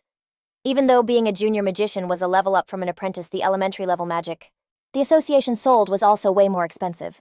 I'll probably have to burn through all my prize money from the Edwin Award just to scrape by and level up to an intermediate magician. The guy looked up into the sky thinking, if elementary magic was already this much of a ripoff, then intermediate senior or even archmage level magic, wouldn't that cost like an insane amount? Blair pressed his lips together, thinking that learning magic was a total money pit. Looked like he'd have to figure out another side hustle. Just as he was spacing out, a snowball flew out of nowhere and whacked him right on the head. From far away, Isabella's playful laugh rang out. That's what you get for not paying attention. Gotcha, loser. But Blair wasn't gonna just take that. He gathered his mana to make an even bigger snowball and yelled, oh, it's on! You're gonna regret messing with a water mage. The girl didn't even blink, fighting back with some serious fire magic. Bring it on, I'm a fire mage, you know. Get ready to get wrecked. Seeing this just made Blair even more hyped. You asked for it, so don't come crying to me later. As for how their little battle ended, picture a totally defeated Blair standing in the shower washing away his humiliation. He got torched, and I mean that literally. Isabella showed absolutely zero chill. Drying his hair, he walked into the living room and asked, Miss Brittany, where'd Isabella go? Oh, the school's on break, so she just headed home. She smiled softly, and then asked, speaking of, when are you planning on going home? Blair explained that ever since his dad passed, his mom is always just so sad. And whenever she sees me, she just can't stop crying. I really don't want to make her any sadder. So could I maybe stay here for just a little while longer? Blair thought to himself that even though he had a mom in this world, he wasn't the real Blair. Going home could blow his cover, and on top of that, it would just be crazy awkward. Hearing this, Brittany immediately pulled him into a warm hug. Of course you can, you poor dear. You can stay with me for as long as you need to. I would never have the heart to make you leave. Tomorrow we're going to the market together to buy some food. Blair was completely thrown. Wait, what? When did I say I was going to the market tomorrow? Miss Brittany just gave him a sneaky little smile. She explained that since school was out and the cafeteria was closed, he was now in charge of making her 3 meals a day. With that, the two of them were walking down the main shopping street. Brittany suddenly pointed to a building and said to Blair, I just remembered I have an essay to hand in. Wait right here for me, I'll be back in a flash. Okay. Miss Brittany, you go do your thing. As Blair sat down to wait, he couldn't help but overhear some guys complaining as they walked past. Ever since Lu Shen crushed all those prize puzzles last time, it took ages for a new one to drop, and now some other dude has already swooped in and solved it. The other guy chimed in. Dude, I know. They even raised the reward for this new puzzle to 100 gold coins, and I literally just found a clue yesterday. His friend looked even more bummed. What are you talking about? I'd already figured out the answer, I just didn't get a chance to turn it in for the reward. But hearing this, a light bulb went off in Blair's head, and he totally lit up. I've got a way to make money. Blair's face totally lit up like he'd just struck gold. He yelled, and these two dudes just stared at him like he was a total weirdo. Blair just kinda scratched his head and gave this super awkward laugh, realizing he probably went a little overboard. Right then, Miss Brittany walked back in, holding a tomato and looking annoyed. Why is all our food on the floor? I almost squished it? Blair jumped, finally seeing the mess he made. Whoops, my bad. I just totally dropped everything. So they both bent down to clean it up. Brittany grabbed a tomato and was like, yeah, you better hurry before someone turns them into mush. The boy just casually tossed the tomato he was holding. No sweat, I got this. But the second he said that, Miss Brittany shrieked, Blair! The dude had literally just stepped on and totally obliterated an egg and a tomato. Blair slapped a hand over his face, totally freaking out inside. I'm so dead. I just wrecked Miss Brittany's favorite food ever, scrambled eggs with tomato. You could see how mad she was when she just crushed another tomato in her fist. But then she got this super creepy sweet smile on her face. It was one of those smiles that basically screamed, you're gonna pay. It's okay, sweetie. Come here. I'm not even mad. Blair's eyes started twitching like crazy, and all he could think was, okay, survival mode on. Forget the money. Later after they ate, Miss Brittany was just chilling in her chair all like Blair. You can seriously cook. That was legit. Blair quickly wiped the sweat off his forehead with his sleeve and said, for real, I'm just glad you liked it, Miss Brittany. She slowly licked her fingers, totally satisfied. That was heavenly. Can I have just a little more? He threw his hands up to stop her. No way, you already inhaled 3 servings of roasted chicken and potatoes for lunch. And for dinner, you ate a whole plate of stir-fried potatoes and peppers, plus 2 bowls of rice and egg drop soup. Any more would be bad for you. Brittany didn't say anything, just gave him the cold shoulder. Fine. You do the dishes. I gotta start on this math homework. The dude was totally confused. What's up? Tranlek called out. Are you mad at me? Or wait, were you still hungry, Brittany? That's gotta be it. I'll make way more tomorrow. Just then, Brittany popped back out. Hold up. She walked over and gave Tranlek a little pouch while he was doing the dishes. Here, use this to get food for tomorrow. He totally lit up and grabbed it. Sweet, tomorrow I'm making 5 whole servings of roasted chicken and potatoes. I know how to make some cash. Tranlek dumped out the pouch and shiny gold coins spilled all over the table. His eyes got huge. Talk about perfect timing. Just a minute ago, I was standing outside the math club and came up with this genius plan to get rich. I was stressing about not having any cash to start, and now boom, here it is. He picked up a gold coin with a super smug grin. Tomorrow, I'm gonna use this 1 coin to post a challenge. I'll put up a super hard math problem, and as long as no one can figure it out, other people will totally start throwing in money to see it solved. Once the prize money hits 10 gold coins, I'll swoop in, solve it myself, and easily bag 9 gold coins. Tranlek put the coin down. Nah, I can't just aim for 10 gold coins. I gotta go bigger. The more people are dying to know the answer, the more cash I'll rake in. Tranlek slammed his hand on the table, totally decided. I'm doing this right now. He grabbed a pen, thinking, what problem is gonna get everyone's attention? Then it hit him. Tranlek dipped his pen in ink and started scribbling on the paper. I got it. I'm literally a genius. He quickly jotted down a problem. What's more perfect than proving the butterfly theorem? The math nerds here go crazy for problems with cool names like that. The prize money is going to be huge by then. Outside the math club, Tranlek was totally shocked. What are you talking about? Why won't you take my money? The guy working there waved his hands frantically. Dude, I'm so sorry, but the math club has rules. The minimum prize for a hard problem is 10 gold coins. You should probably just hang on to your cash. Tranlek gritted his teeth and gave in. Fine, 10 gold coins it is. Just take it. The other guy hesitantly took the pouch. Okay, dude, you can let go now. They were basically playing tug of war with the money pouch when Brittany showed up. What are you guys doing? The guy from the club got so freaked out that he lost his footing and totally wiped out. Tranlek jumped and yanked her away. It's nothing. Seriously, it's fine. Let's just go home and make dinner. You still want that roasted chicken and potatoes, right? Brittany gave him a super suspicious look. What are you scheming this time? In the basket, there were only 2 chicken legs and 2 potatoes left. Looks like it was going to be the broke version of roasted chicken tonight. The whole vibe of them at the market was completely different. Tranlek turned to Brittany like, so, Scrambled eggs and tomatoes for dinner. Meanwhile, his stomach was screaming for food. Just the other day, he had to suck it up and hand over 10 gold coins to the math club. Now he was down to his last silver coin. Okay, plan for today, get on Brittany's good side first. He kinda laughed to himself. Later I'll dip over to the math club and solve that problem. Then I can grab the prize money and go buy some chicken. Tranlock was totally lost in his master plan. He looked up totally confused. Like she was right here picking veggies with me. Where'd she go, Brittany? He faked looking around for a sec, and then made a break for it. Yes, the universe is finally on my side. Gotta hit up the math association while Brittany's gone. But right then, a super familiar voice called out his name. It was Brittany. She was all smiles, bragging. I just swung by the math association and saw this new problem on the bounty board, so I totally solved it. Brittany held out a bag of coins. Here's 10 gold coins. You can use them to buy more snacks. Aren't you stoked? Hearing that, Chen Luo just froze. What did you just say? Dude was so shook he broke out in a cold sweat and basically screamed, You already solved it! Brittany, holding the coin purse, just had to ask when she saw his face. Yeah, I did, but why do you look so bummed? Chen Luo's whole vibe got dark, and he mumbled to himself, because that was supposed to be my asterisk money. His eyes started to water. He quickly pointed at his face, trying to play it off all awkward-like. What are you talking about? These are happy tears. But for real on the inside, he was bawling his eyes out. Guess it's true what they say, your best plans can totally backfire. After all that work trying to outsmart everyone, the one you least expect is the one who gets you. Brittany just happily linked her arm with his. Let's go get some chicken. I've been dying for some chicken and potato stew. Chen Luo side-eyed the money bag in her hand, his heart totally breaking, but he still had to be okay.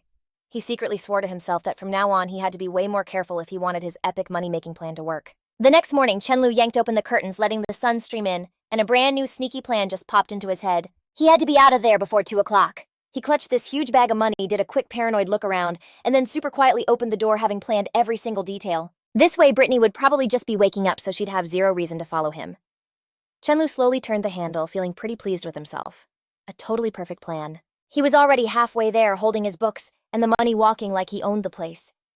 This time, the problem he was posting for a reward was way more complicated than that butterfly theorem thing. It was like a multi-level problem where you had to solve one part to even get to the next, and it was packed with all this super advanced knowledge. With a problem this hard, he was 100% sure there was no way Brittany could solve it. Gold coins peeked out of the top of the bag as Chen Luo announced, Here's 50 gold coins. Take 'em. Even though he tried to sound confident, you could totally see the pain on his face, because this was literally all the money he had. He had to scrounge up every last coin for this, determined to go all in and see if he could turn this whole thing into a major payday. The guy from the math association looked at him and asked again just to be sure, have you thought this through? You really want to offer 50 gold coins as the reward for this problem? He didn't even hesitate, just shoved the bag of money at the guy and said, Bet. Just take it. I gotta run, need to get groceries. And with that, Chen Luo turned and bounced, humming some happy song like, Oh yeah, for a normal dude like me, today is gonna be a good day. The staff member stared at the cash in the bag and couldn't help but get a little sus. So weird. I wonder if this kid got these coins from somewhere sketchy. 3 days later, the weather suddenly got super gloomy. Chen Luo was holding a stack of papers, a huge smirk on his face, thinking, Looks like luck is finally on my side. The prize for my problem is up to 200 gold coins. Today's my chance to make some serious bank. With that thought, Chen Luo tiptoed out of his room again, trying to be quiet as a mouse. But behind him, the light from the hallway totally gave away his shadow, and then he heard Brittany's voice. She called his name, cracking the door open and stepping out wearing a short-fitted nightgown with a blue silk robe just thrown over her shoulders. She rubbed her eyes and asked, all sleepy, Where are you off to so early? Chen Luo immediately clutched his papers and turned back to give a rushed excuse. I'm just going to get groceries. You gotta go early to get the good stuff. Anyway, can't talk, I'm gonna be late. And all the best stuff will be gone. And just like that, he was out of there, not even waiting for a reply. He left Brittany just standing there, totally confused. That is so weird. Why be all sneaky just to get groceries? And he didn't even... grab a shopping basket. Meanwhile, Chen Luo was already clutching his papers and booking it, cheering in his head. 200 gold coins, here I come. But when he got to the reward board, his problem was just... gone. In its place were tons of pages showing the solution. Chen Luo was seeing red and just screamed. The same staff guy from the other day came out waving, all happy. Hey, congrats! Someone solved the problem you posted yesterday afternoon. You here to check out the proof? Chen Luo's face was already a thundercloud as he choked out, Who solved it? The staff member answered like he was talking about a celebrity. It was Lord Abel. And then the rain started coming down, soaking him to the bone. Before he even saw it coming, he couldn't believe his question about irrational numbers was enough to get the crazy rich Edward family's attention, and now all because of Abel. His whole plan was totally wrecked. He'd lost everything. BL just stood there frozen in the rain, head down and completely zoned out. Divine Grace University literally knows nothing about modern math. but somehow Abel solved a proof that complex using just old-school knowledge. This guy, for real, he's an actual genius. The staff member watched from a ways off, feeling kinda bad for him, so he waved and yelled, "Bullets pouring out here, where are you going? Come on, get in here and dry off." BL shoved his hands in his pockets, giving off major "my life is over" vibes. He admitted to himself that he was planning to pull a fast one, but who knew fate would clown him so hard he'd lose it all. All the cash he'd saved up was just gone. Now he didn't even have money for food. How was he supposed to face Brittany like this? Just then a clear voice called out, "Belle!" Alice walked up with an umbrella covering him from the rain, and asking all concerned, "You must have forgotten your umbrella, right? I'm on my way to the math association to hand in my thesis. Why don't you come inside with me and wait out the storm for a bit?" He turned and just said, "Okay." A warm feeling spread through his chest. Even though it felt like the universe had slammed a door in his face, at least it left a window cracked open. Guess it's true that there's always a way out. They both went inside. Alice closed her umbrella and asked, "Hey, Bull, you look like you have something on your mind today. Is there something you want to tell me?" Bull turned to her, blushing a little, and worked up all his courage to say, "Okay, I'll just be straight with you. I hope you don't get mad after you hear this, Alice. And even if you're not cool with it, can we still be friends?" Hearing that, Alice's face went completely red, and she quickly said, "Just say it. I won't be angry." But inside, she was totally screaming. Could this be it? Alice's mind felt like it was about to explode with happiness. "Oh my gosh, Blue. Have you finally figured it out? Have you finally realized I'm the best one for you?" BL suddenly grabbed both of her hands, his voice super serious. "Alice, as long as you're down." Before he could even finish, Alice squeezed her eyes shut, her face as red as a cherry, and yelled, "I'm down!" Seeing this, the guy was so happy. "That's awesome, I knew you were the coolest person." "Alice, so could you lend me 20 gold coins?" Hearing this, the smile on Alice's face just froze. "Wait a minute, you just wanted to borrow money from me." Belle nodded innocently. "Yeah. If that's too much, Alice, then just lending me 6 gold coins would be fine too." Alice yanked her hands away and shoved the money into Belle's hand, and then stormed off in a total mood. The guy looked down at the money, sighing to himself. "It's true that money makes things so weird between people. I only borrowed 6 gold coins. And she's already obviously ticked off." Suddenly, a strange voice spoke up. "Is that him, Bull?" President Calvin immediately replied, "Yep, that's right. This is the person who won this year's Edwin Award. The one who discovered irrational numbers, Sir Ball." In front of him was a group of total strangers. A guy named Tang smirked, his voice practically dripping with sarcasm. "The winner of the Nolan Kingdom's super prestigious Edwin Award has to borrow money just to get by. That's a real eye-opener." Calvin rushed to try and explain no. "It's just because—" Belle cut him off, annoyed, and asked straight up, "Who are you people?" The group totally ignored him. Tang and the leader just gestured and said, "Let's go. Let's see the last stop in this Nolan Kingdom. Let's see if the reward wall of the Abba City Mathematics Association has any surprises for us." The people behind him all said, "Yes, sir." BL felt completely disrespected, so mad that he balled up his fists and yelled, "Hey, do you guys have any manners at all?" He muttered under his breath, "What the heck kind of day is this? Why does every random person want to step on me?" President Calvin quickly grabbed Bal's hand, his voice desperate and pleading, "Sir Blow, please just listen to me. Right now, you're the only one who can save me." "No, save the entire Nolan Kingdom." Bal closed his eyes and let out a tired sigh. "Mr. Calvin, I'm really not in the mood for jokes. Forget about saving the Nolan Kingdom. I can't even handle my own life right now." He quickly grabbed both of Bal's hands, insisting, "No, I'm not joking at all. If you don't step in to help, then the honor of the entire Nolan Kingdom will be ground into dust, and I will become the biggest traitor in our nation's history." BL asked, totally confused. "What traitor? What on earth happened?" President Calvin suddenly dropped to his knees, clutching Bal's hand tight. He wailed, "Lord Luo, I'm begging you, please save me." Bal was completely freaked out and yelled, "Are you kidding me? Get up!" But he just pleaded with those big, sparkly, earnest eyes, begging him to agree to help before he would stand up. Bal said awkwardly, "When did you get so extra? Get up first and tell me the whole story. Then I'll know how to help." Just then, Brittany, who was nearby, saw them and pointed in shock, demanding, "Bull, and you too, Calvin, what in the world are you two doing?" Busted. They both totally froze, breaking out in a cold sweat. President Calvin jumped to his feet, looking super flustered, then pointed at Brian and rushed to explain, "Oh hey Brittany, so here's the deal. I almost totally twisted my ankle just now. Good thing Mr. Blair here was walking by and caught me. Otherwise I would have taken a seriously nasty fall." Brian kind of scratched his head, playing along all awkwardly. Yeah, that's right. I was just heading out to grab a bite, but then it started pouring out of nowhere, so I had to duck into the math association to stay dry." He kept going, just making stuff up on the spot. "Then I saw President Calvin trip, so I just helped him out." Brittany looked like she bought it. "Oh, for real? Okay, whatever. I was just heading to the math association for a big meeting. Brian, you should come with." So they both walked into the conference room and someone was already talking. "No way, how is this possible?" Brittany put a hand on her chin, totally lost in thought. "The last time those Gaia scholars came to visit, even though they were crazy good, they never managed to solve all the bounty problems all over the cities of the Luolan Kingdom. Everyone around the big table looked super stressed. Someone spoke up. That's because our Luolan kingdom has problems that have been piling up for years.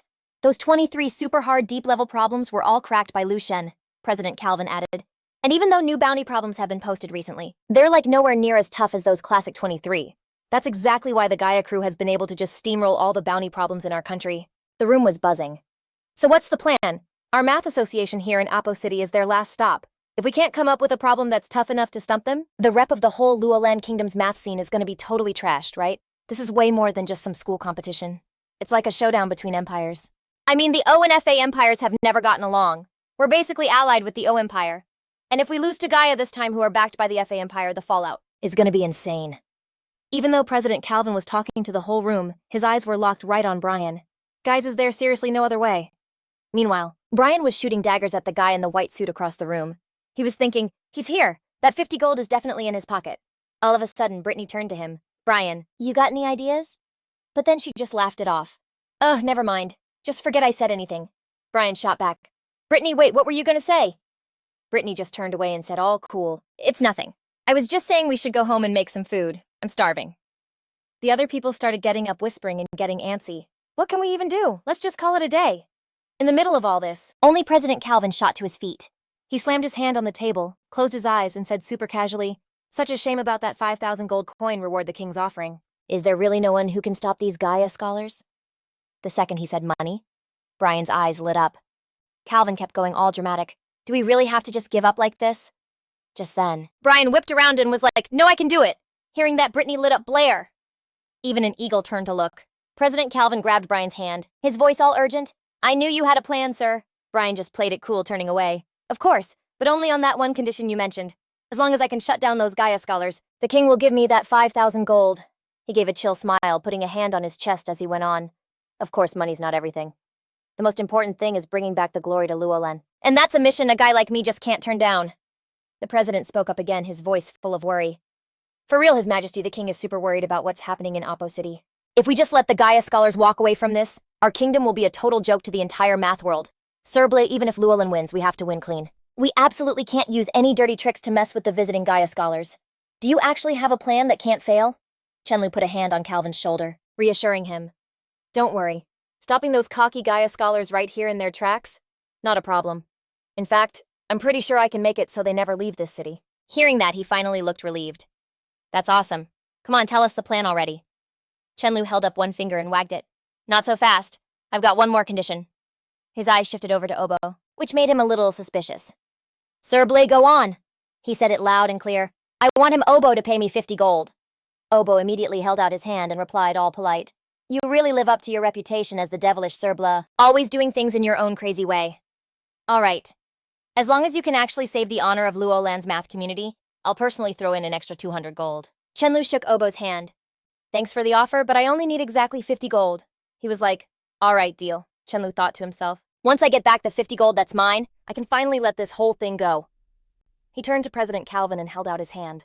Okay, get me a pen and some paper. Chen Luo plopped down and just scribbled out 3 problems. Calvin picked them up, took one look, and was like, Dude, Blair, are you for real? These 3 problems look way too easy. Brittany totally yoinked the paper from him. Gimme that. She read it out loud. Okay, 1, split any angle into 3 perfect parts. 2, take a circle and make a square with the exact same area. And 3, take a cube and build another one that's exactly double its size. Instantly, everyone huddled up, totally buzzing and talking all at once. These are all like basic compass and straight edge problems. How is this baby stuff supposed to stump the Gaia scholars? Brittany turned to Blair, kind of freaked, and asked, She's got a point. These seriously don't look hard enough. Maybe you should pick something else. Chen Luo just gave this sneaky little smile, picked up his pen and was like, Yo, Brittany and all you super smart scholar peeps, don't write these off so fast. Why don't you guys just grab a pen and give them a shot? Soon enough, the paper was covered in all these crazy geometric shapes. You could see the Eastern scholars going back and forth surrounded by insane stacks of scratch paper. It was a whole scene. He was thinking, okay, so trisecting an angle, squaring a circle, and doubling a cube. These are literally the 3 most famous unsolvable problems from ancient Greece. They look super simple on the outside, but once you actually try to solve them, you realize they're insanely hard. Since forever, tons of mathematicians have been trying to crack the code for generations. But it took 2,000 years to prove that these 3 super basic looking problems, if you only use a straight edge and a compass, are just straight up unsolvable forever. Chen Luo was looking so smug about the problems he picked. Hours went by, and pretty soon it was super late. Brittany and the others were still crashed at the table with just mountains of messy papers everywhere. She was rubbing her forehead, muttering to herself, "Why is this happening like the math has to be right? So why does the answer never ever work?" Then this warm voice was like, "Brittany." Chen Luo put a cloak over her shoulders and said softly, "It's getting crazy late. We should probably head back and crash. Besides, the Gaia scholars are going to be here for a few more days, so you can totally pick this up tomorrow." Brittany gave in. "Fine, I'll listen to you this time." Just as they were about to bail, Earl called out from behind them like, "Yo, Blair, hold up a sec." The whole vibe got super tense like instantly. Earl held up the paper and questioned him. "These problems, they look normal, but they're actually impossible to solve, right?" Blair and Brittany both whipped around, their eyes totally wide. "Wait, what did you just say?" He just turned his back on them all dramatic and threw out this cold line, "Just keep thinking about it." Earl was so ticked off he totally crumpled the paper, his face getting all dark as he muttered through his teeth, "Who even asterisk is asterisk this guy?" On the walk back, as Blair and Brittany walked together, she finally broke the silence. "So those 3 problems, are they for real impossible to solve?" He was like, "Yep, for real. Those 3 classic problems are 100% impossible to solve with just a straight edge and a compass. Doesn't matter if it's Earl or all the Gaia scholars combined if they want to find the answer. They're gonna have to wait like another 2,000 years. She was totally floored, like, two asterisk thousand asterisk years. When they got home, Brittany poured herself some water, looking super happy. She cheered, "Ugh, I'm so stuffed." Blair's cooking is seriously next level as always. Meanwhile, Blair got stuck with cleanup duty and was grumbling, "How is this any different from me basically being your personal chef?" All of a sudden, there was this frantic knocking on the door, and a voice they knew called out, "Is Blair here?" He instantly looked at the door, thinking, "Who in the world is here this late?" Brittany jumped up and was like, "I bet that's President Calvin. He must be losing his mind. I'll get it." They let the president in. Blair, being a good host, poured him some warm water and offered it. "Here, sir, have some of this to warm up." President Calvin just grabbed Blair's hand. While he was still holding the teapot, his voice all urgent, "You have to tell me the truth. Those 3 problems. What's the real story?" The guy just calmly put the teapot down and tried to chill President Calvin out. "Look, I get why you're stressed, sir. But you gotta trust me on this," Blair said, super confident. "Those 3 problems are literally unsolvable." Hearing that, Calvin let out this huge sigh of relief and muttered, "Okay, good. That's what I thought. Phew, now I can finally relax." Then he jumped to his feet and gave Blair this super deep formal bow. "Thank you so much, Sir Blair. You're seriously a lifesaver for our Kingdom of Lauren. After this is all over, I'm personally going to tell His Majesty what a rock star you've been." Seeing him do that, the young man quickly reached out, trying to get President Calvin to stand up straight. Blair just smiled back. "Sir, you totally don't have to do that. As long as the king keeps his word, that's all I care about. For real, nothing else matters to me. As for everything else, you can handle it however you want." President Calvin started to leave, but looked back over his shoulder as he walked, raising a hand. "And don't you worry, our king will totally keep his promise. The Luron Kingdom doesn't break its promises, period. Anyway, it's getting late. I gotta go check on what's up with those Gaia scholars. I'm heading out." Blair just nodded like, "Yeah, you should go." Just as President Calvin started down the snowy path, a voice he knew yelled out, stopping him in his tracks. "President Calvin." This guy with curly hair rushed over, looking totally freaked, and blurted out, "Mr. President, what's the play here? Are we seriously using those problems for the competition? What if the Gaia scholars actually solve them? What are we gonna do then?" The president put a hand on his shoulder, totally calm, and was like, "Chill out. With these 3 problems, there is no what if. You haven't forgotten how Blair got the nickname, the Demon, have you?"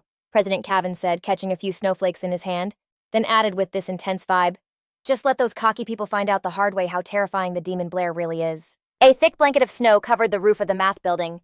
President Calvin slammed the door open and yelled, Well, if it isn't the scholars of Gaia, where's everyone rushing off to?" The whole crew, who were just about to leave, froze and turned to face him. Dawn was the one who answered, "We've been a pain for your association long enough. Since we've already solved every hard problem from the Aval City math branch, I don't think there's any reason for us to stick around," he said, like he was making some big announcement. "We're planning on heading home today." President Calvin put up a hand to stop them, a sly grin on his face. "A bother, no way. You guys came all this way and helped us Luron folks crack a ton of insane problems," Calvin replied. "Speaking for the entire Luolan math scene, we're seriously grateful for your help." "You're giving us too much credit, Mr. Calvin," Tengen said. "We were just trying to score some prize money for the trip back." The 2 of them shook hands, and you could tell it was a loaded moment. Calvin suddenly got this look on his face. "You know what a wild coincidence. Currently, we scholars of Apo City have a few prize problems of our own, and the payout is pretty sweet. I was wondering if our friends from Gaia might want to make a little extra cash for the road." Of course, Tengen wasn't about to say no. "That sounds awesome." Calvin wasted no time and handed the problems right over. "Be my guest." Tengen took the paper and started to read the words crystal clear. "First, trisect any given angle. Second, take a circle's area and build a square with the exact same area. And last, given a cube, construct another cube that's exactly double its volume. After reading the 3 problems, the whole Gaia crew was just floored. Tengen looked totally shocked. Mr. Cavan, is this a joke? You're actually offering prize money for 3 problems this basic. President Cavan just gave a little nod, and his secretary instantly showed up with paper and pens. That's right, sir. Paper and pens are good to go. We're really excited to see how you do it. Tengen just smirked. Oh yeah, no problem at all. But Mr. Cavan, before I bounce, I have one small favor to ask if your association is cool with it. He was thinking, seriously, they're throwing these problems at us. The scholars in Apo City must be totally desperate. But whatever besides him, there's nothing else in this place worth my time. Cavan just calmly replied, all right. What's the request, Mr. Tengen? Just then, Tengen had this flash of a memory, some mysterious figure sitting on a throne while he was on his knees scrambling to pick up scattered papers. He remembered what that person had said about Chen Luo, this unbeatable god of math, who never used existing theorems to solve a problem, but would just invent a whole new one from scratch. He'd prove his new theorem, and then use it like a weapon to solve the problem. It was pure genius, like nothing anyone had ever seen before. One time Chen Luo came up with and proved 3 brand new theorems all at once. Just thinking about it made Tengen's face darken, and he made his request with total conviction. And all 3 of those theorems were universally applicable. Cavan's voice cut through his thoughts, yanking the Gaia leader back to the present. Mr. Tengen! Cavan waved a hand in front of his face, trying to get his attention. Mr. Tengen! Snapping out of it, Tengen quickly said, here's the deal. I want to meet the great master Chen Luo. I was hoping you could introduce us, Mr. Cavan. Cavan just smiled and shook his head no. Sorry, but I'm afraid that's not going to happen, President Cavan said, and his tone was loaded. But please don't get the wrong idea. It's not that we don't want to set it up. It's just, this Master Chen Luo is a total mystery. He's never shown his face to anyone. So honestly, all we know is that he's from Luolan. As for who he really is or where he is, nobody has a clue. You could totally see the disappointment on Tengen's face. Wow, that's a real shame. Tengen turned back to his crew, who were all scratching their heads totally stuck. He asked, so what's the status? Have you guys figured it out yet? One of them answered, Leader, just a sec. We're on to something. We'll have it in a minute. Tengen jutted out his chin, his voice dripping with arrogance. Well, speed it up then. Don't let these lame problems mess up our schedule.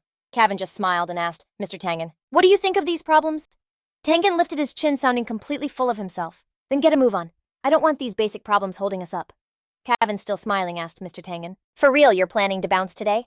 Tengen straight up tossed his room key on the table. We're out of here the second we crack these 3 problems. Oh yeah, here's the key to the room. Hey, President Cavan, mind returning this for us? Sure thing, Cavan shot back. Then he strolled over to the front desk with this total smirk and whispered something. Yeah, just extend their room for another month. So like time goes by, the lights are still blazing. Tengen was at the table totally clutching his head and finally just lost it and screamed. What the heck are these 3 insane problems? He jumped up super mad and slammed his hand on the table. Where's Mr. Cavan? Tengen was looking everywhere. Where is Mr. Cavan? Then some vice president walked up and handed Tengen this sealed file saying, Sir Tengen, Vice President Calvin had to dip out early, he was busy. But before he left, he told me to give this to you personally. Tengen gave him a side eye and was like, and you are? The guy went, oh my bad, I forgot to introduce myself. I'm Audrey, I'm also a VP at the city's math association. Anything you need, just hit me up. Tengen started opening the file and said, all right then, Vice President Audrey, I'm gonna need you to get some documents ready for me. But as soon as he saw what was inside, his whole vibe just went dark. Audrey asked, all concerned, Sir Tengen, what kind of documents do you need? He gritted his teeth and snapped, it's nothing. Just drop it, okay? Vice President Audrey just kinda said softly, Sir Tengen, it's getting super late. You should probably take care of yourself. And with that, he bounced, leaving Tengen absolutely fuming. Tengen stomped over to his team who were all grinding and slammed the file on the table. All the math stuff inside went flying. Tengen just roared, did I ask you to divide a root by 10,000 or trisect an angle? Is it really that hard? You guys are a total letdown. The whole crew was shaking and a bunch of them tried to explain. Team lead, just give us a little more time, please. Tengen just screamed over them, enough. Then he yanked a quill out of some dude's hand and was like, give me the pen. I'll do the math myself. It was like time stopped. All you could hear were his frustrated yells and see tons of crumpled up paper getting chucked. Are you serious? Why can't I get this? Tengen started looking super worn out, like he aged like 10 whole years just from these crazy impossible problems. One of the team members kind of shyly spoke up. Okay, so these 3 problems are legit hard. Maybe we should ditch our usual way of thinking and try something totally new. But Tengen was thinking, no way. If we bail now, then all this work was for nothing. Meanwhile, in some office, Audrey was looking at a file on his desk, mumbling, the hero of Luolan, the 3 nightmare math problems. President Calvin walked in and asked Audrey, what's got you so focused? He shot back, sir, check this out. The brainiacs from Gia have been in this city for 3 months now, and even the media is starting to blow it up. Plus, from what I'm hearing, they've made 0 progress on those 3 problems. Audrey said, not even trying to hide how stoked he was. This time the rep of the Luo land, Kingdom's Mathematics Association, is finally safe. Calvin just sighed, put a tea tray on the table and said, Audrey, you really think so? Is this really where we're at? Audrey was confused and shot back. Am I wrong? Calvin answered, crumpling up a bunch of white napkins. Right now we're just barely hanging on to the last shred of our pride. Honestly, our rep was toast the second the Gia Academy steamrolled the entire math scene in Luolan. Audrey couldn't deal clenching his fists and growling president. Calvin chucked the wadded-up napkins into the trash, but Audrey kept going. Gia's math skills were already way better than ours from the jump. If Sir Buon hadn't shown up, we would have been completely humiliated a long time ago. I think this is the best we could have hoped for. Mr. President, you're still dreaming about making Luolan the world's math capital. Who knows how long that's gonna take? Then all of a sudden his eyes lit up. He slammed his hand on the desk and was like, wait a sec. How could I forget about Lord Chen Luo? If Lord Chen Luo agrees to jump in, Luolin could totally take Gia's spot and become the new math hub for the entire continent. Hearing this, Calvin just picked up his teacup and took a sip, and said with a little smile, that's a pretty big dream you've got. If that's the case, you should just keep grinding and making bank. And who knows when you've saved up 1,000,000 gold coins. Maybe Lord Luo will just pop up out of nowhere. Meanwhile, in the waiting room, it was just Calvin and Chen Luo. He called out, Sir? Then President Calvin gave this super serious bow and said with total sincerity, I'm Calvin. On behalf of every math scholar in Luolan and all the people of Lulan, I just want to say thank you seriously for everything you've done. Chen Luo quickly waved his hands, like he wasn't worthy of all that. Whoa, no, don't be so extra. I'm from Luolan too, so it's just what I'm supposed to do. Anyway, when do I get that 5,000 coin reward? Calvin sat down across from Chen Luo and answered calmly, Don't worry, the king's reward is all set. We're just waiting for the Gia scholar crew to finally leave Oppo City, and you'll get it ASAP. The guy frowned a little, thinking, yo, what if those Jaya geeks are too stubborn to quit, can't solve these riddles, and just decide to squat here forever? If they crash here till they're 85, that 5,000 is gonna be totally worthless to me. Looks like I gotta find a way to get them to bounce sooner. Hearing that, Calvin couldn't help but crack a smug grin. Real talk, in this whole showdown with the Gia scholars, we're still kinda losing. If only we could stir up some drama in Gia's math clubs, or even totally mess with that core of how they think. If we could just pull off one of those two, we could completely flip the script and snag a win. Blair just smiled super chill and said, Dude, why didn't you just say so? That's not even hard. Of course he was already scheming in his head. I don't have time to go start a scene at Gia's math clubs, but wrecking their entire way of thinking is totally my thing. Chairman Calvin literally shot up from his chair, completely stoked, his voice filled with total shock. What are you, for real? Did I just hear that right? The guy nodded, dead serious. You heard me. Wrecking Gia's whole philosophy is no big deal. It's just... The chairman jumped in all antsy. Just what? Come on, spit it out. Blair just rubbed his fingers together, the money sign, and said, More cash. Calvin just froze for a second, his face a total blank, like he was buffering.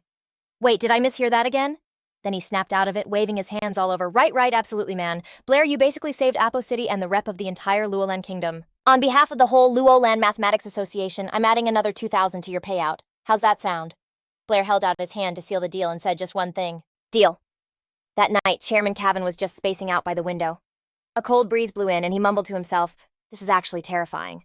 Under the silver moon, it felt like time totally froze inside his head. The problem that Blair dropped was on a whole other level than some basic math quiz. It got into philosophy, science, and even the whole concept of space-time. The second this problem gets out, it's not just Gia. The entire continent's math scene is going to get rocked by a legit earthquake, something nobody's ever seen in history. Calvin found himself staring at his hand, thinking about that handshake. Suddenly, the door banged open. Andre busted in holding a letter, and he was also shouting, This is wild! Calvin flinched and whipped around just as a hand slammed the letter on the table with a loud thud. Lying there was a neatly sealed envelope.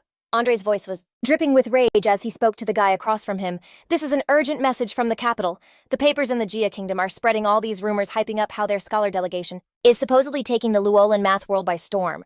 They're totally ignoring the fact that they epic failed in Apo City. As soon as he heard that, Chairman Calvin grabbed the letter to read it. He muttered under his breath, So Gia won the media war and Luolan lost. Meanwhile, Andre, who was still totally raging, clenched his fists, stepped up and growled, So he still lost in the end. If we just dropped these 3 insane math problems the second the Gia delegation showed up in Luolan, we could have shut them down. The headlines would be all about Luolan's epic victory and Gia's massive fail. Who said we lost? That sharp question made Andre stop cold. He looked up stunned to see Calvin had crumpled the letter, his face dark and looking absolutely murderous. Huh. The chairman looked super serious, his brow all wrinkled. This mind game isn't over yet. How can we just roll over and admit we lost? If Gia wants to play dirty and make the first move, then don't blame me when I go all out. With that, Chairman Calvin spun around and stalked off, his hand still balled into a fist, leaving them with a chilling promise. Just you wait, you're going down. Meanwhile, over at the academy, things were weirdly quiet on a sun-soaked rooftop. Some dude was tucked away in a corner, totally focused on writing something. Out of nowhere, a crumpled-up paper ball smacked him right in the head and he yelled, "Oh, this is so freaking annoying. It's still all wrong." Wen came up behind him, super calm, leaned over, gave his shoulder a pat and said, "Dude, you're just spinning your wheels. You'd be better off just heading home, taking a shower and crashing for the night." But Luan wasn't feeling the friendly advice at all and just snapped at him. "What do you know? I'm so close." "Just a tiny bit more." Wen just sounded tired and said, "That's literally what you said yesterday." After that, Luan just scratched his head, super frustrated, and his mood totally crashed. And he let out a huge, hopeless sigh. "Why can't I solve this one stupid problem? I swear I'm going crazy." Apparently fed up with this rerun, another student waved them off and said, "Okay, that's it. Wen, take him outside. If he keeps this up, nobody here is going to be able to focus on their own math problems." And without even asking Luan, Wen sprang into action, grabbing his friend by the shirt and started hauling him off. "We're out of here!" Being dragged off so suddenly, Luan struggled and yelled, "No, let me go, I can still solve it." And just like that, the two of them bounced from the room, walking right past the Jianhe Academy's notice board. Luang suddenly spotted something and yelled, "Wen-sen, hold up! Dude, look! There's a new problem on the bounty board." That totally got Wen's attention. He stopped in his tracks, walked over to the board and started reading. "All right, let's see what's up. If you give a turtle a head start on Achilles, the question is how long till Achilles actually catches up to the turtle." A problem. This basic actually made it onto the bounty board. The second he said that, Luo Wan got this super smug look, totally dissing whoever came up with the problem. "Dude, as long as you know the turtle's speed, Achilles' speed, and the head start distance, even my 8-year-old nephew could solve this in like 2 minutes.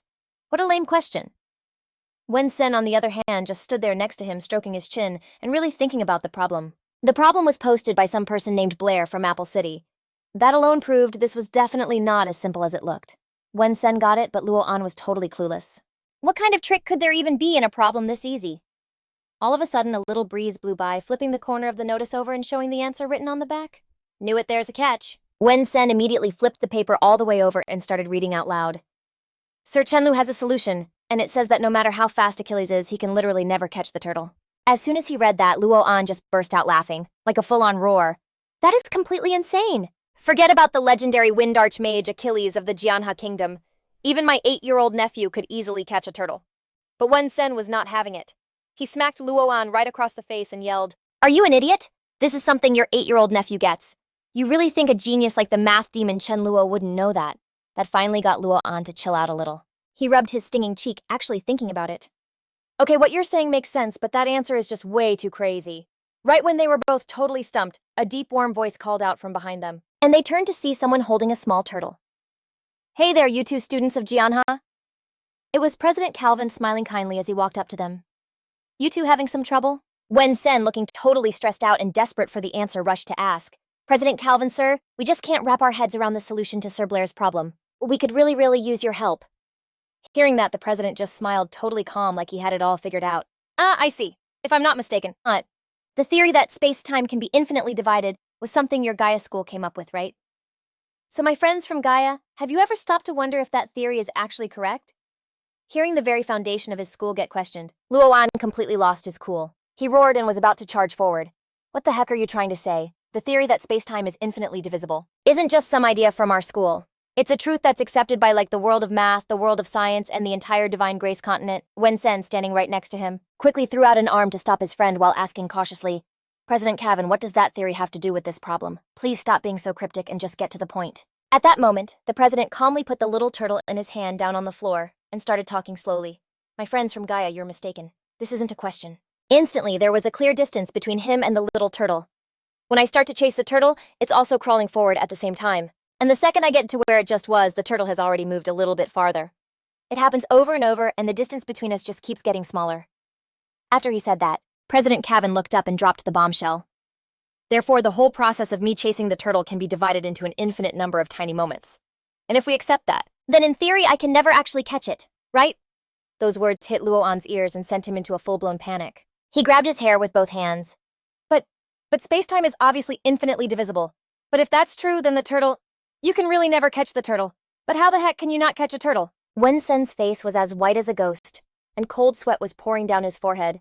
It felt like the entire world he believed in was crumbling right in front of him. He was totally spun out by this logic too, his jaw just hanging open. Obviously, the man was talking nonsense. You can definitely catch a turtle. But then his own brain argued back. But if that's true, then the truth our Gaia school has always believed in is a massive fatal mistake. A hand violently ripped the paper off the notice board, tearing it to shreds. Luoan had completely lost it and could only scream like a maniac. No, I don't believe it. This has to be wrong. I have to go tell Leader Don. He'll definitely know where the flaw is. Luoan's sudden meltdown left both President Cavan and Wen Sen completely stunned. Luoan, calm down. With that, Wen Sen quickly ran after him. Only President Cavan was left standing there alone, just silently watched their backs as they dipped, then let out a huge sigh. Seriously, it's not just the Gaia crew losing it this time. I'm pretty sure I'm about to lose my mind too. Inside some fancy room, you could hear nonstop whispering. A demon. That guy is literally a demon. The Gaia school members passed around the paper with that totally wicked question.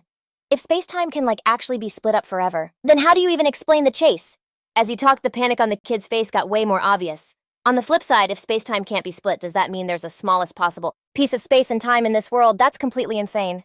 Across the room, the little turtle, the one who started all this drama, was still just chilling, crawling super slowly across the table. Cavan stared at it deep in thought for what felt like forever, muttering, "How in the world can math prove how Achilles even catches the tortoise?" Just then, Audrey suddenly slammed the door open, yelling, "Are you guys seriously just sitting here messing around? The people from the Gaia school are about to bounce." All of them, don't you get it? Faced with his total freakout, President Calvin, on the other hand, was acting super calm. He just said they were both totally stuck and couldn't explain the turtle paradox. If it were me, I'd be out of here too. After saying that, he just looked down and got lost in thought again.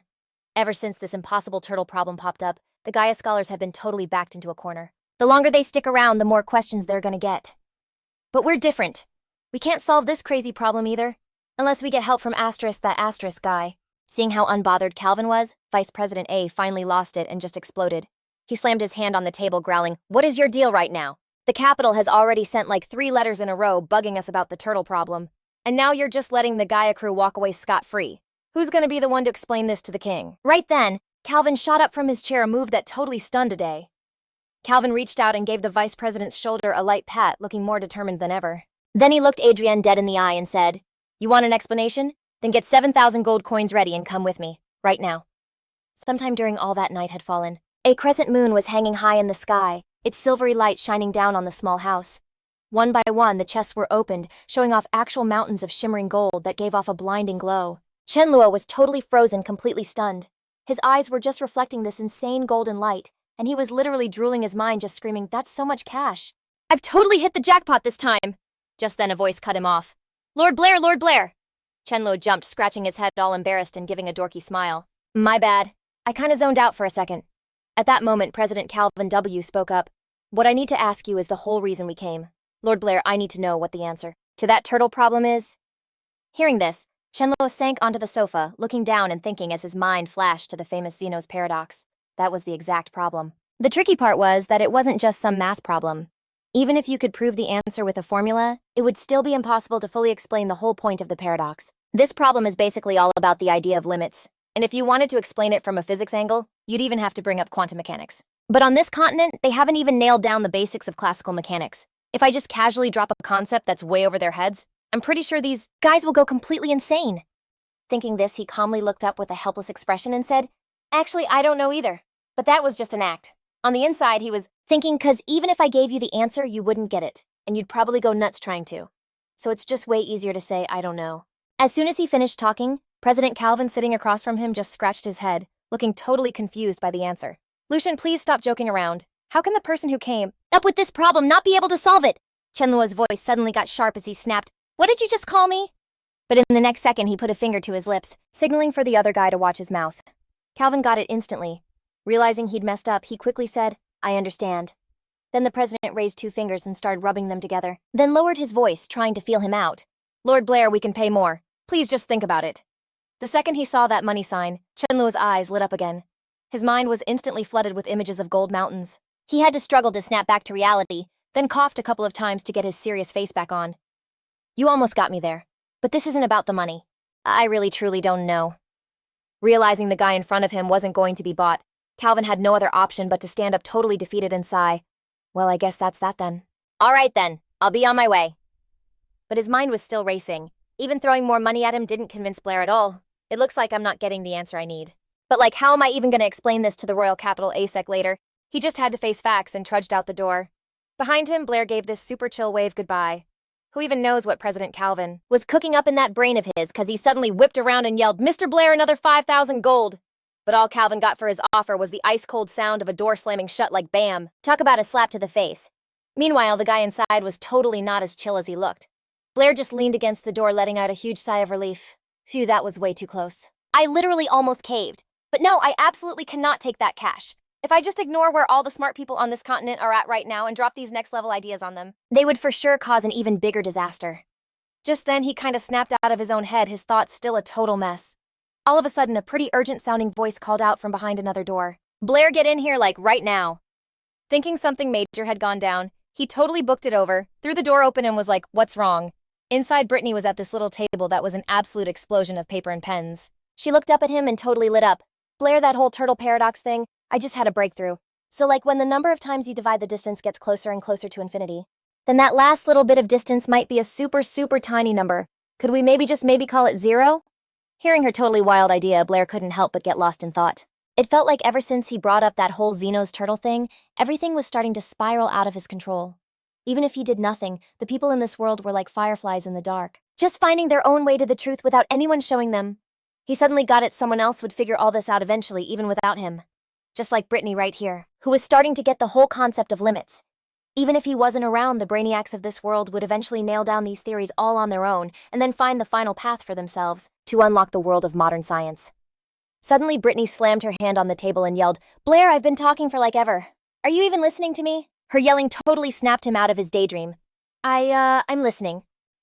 Right away, her face got all serious, her eyes basically drilling into him.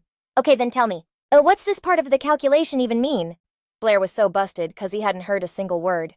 All he could do was stammer, Then like right at that super critical moment, a clear voice called from outside, "Blair, Miss Brittany, you guys home."